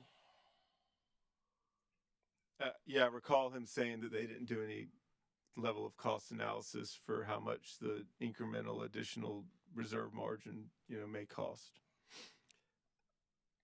And I was thinking some of the interveners maybe addressed that, but I honestly don't recall that either. Is that something that should be included or should have been included in the IRP? So, we discussed this a little bit, and I mean, I can find a section of the report where we talk about it. I mean, we don't put a price on it, but we acknowledge that additional reserve margin has a cost. But, reliability has a cost too, to real people. So, weighing that sort of maybe sometimes qualitatively, is, I think, an important component, right, of what the commissioners look at in the IRP when you're weighing those factors, reliability versus consumer affordability. I mean, those are 2 key factors to consider, and I mean, we consider it too. The company is not meeting the 22% reserve margin. That was one of our concerns in our report. It doesn't intend to meet the 22% reserve margin until 29 or 30. So we have some recommendations for them to consider pursuing all available avenues to address that reserve margin issue in the near term. I mean, y'all saw the same issue with Santee Cooper. I mean, they had a reserve margin that they needed to grow into as well. So this isn't sort of an isolated incident. But what I would say about Witness Wintermantle's testimony is, I think what struck me listening to Witness Wintermantle was the factors that are driving the reserve margin up. when we reviewed the causes of what happened during Winter Storm Elliott, and ORS produced that report, the causes were generator forced outages and some planned outages, and not able to rely on neighbors. And the third most critical one was the load forecast being off and not being able to rely on neighbors, load forecast uncertainty, and increased generator outages on the company's fleet were the driving factors, as I understood them, as presented by Witness Wintermantle, to increase the reserve margin. So all that sort of jives with my understanding, review, and analysis in this case. And I believe he said, if you recall, that I don't know if it'd be the next IRP, the next cycle, that one of the, I guess, data points they use is looking at such as Winter Storm Elliott. And with the, I guess, improvements, corrections, whatever the company did to the facilities that failed, or the scheduled outages, you know, maybe that process going forward would not be known for some period of time. I don't know if it's a year, 2 years, 3 years. Does that sound right? I think what I heard is that resource adequacy studies, which dovetail with IRP reports and analysis, you know, are, you know, essentially ongoing. You know, Witness Wintermantle, I think, said something along the lines of he expected for the company to, you know, perform another resource adequacy study in a few years or 2 years or something like that. And I think the indication was, if Winter Storm Elliott had a substantial impact on the GADS data, the generator availability data, and if the company implemented improvements to its plants, winterization, heat tracing, additional management efforts to ensure that their coal plants are staffed, that data could improve if those efforts are successful.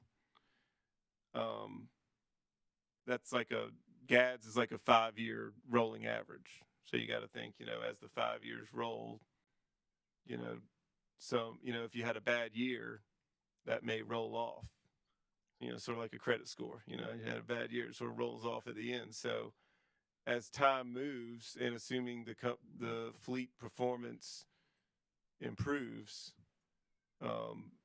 you know, that component I would expect that component of the planning reserve margin analysis could improve. But there's also a lot of other variables in there, and Witness Hayek can speak more directly to what goes into that analysis from his perspective. Okay, I'll just wait then. So I'll wait. I expect everybody's tired. We'll pick it up later. Thank you. Thank you, Commissioner Caston. Mr. Salter, I kind of have one question.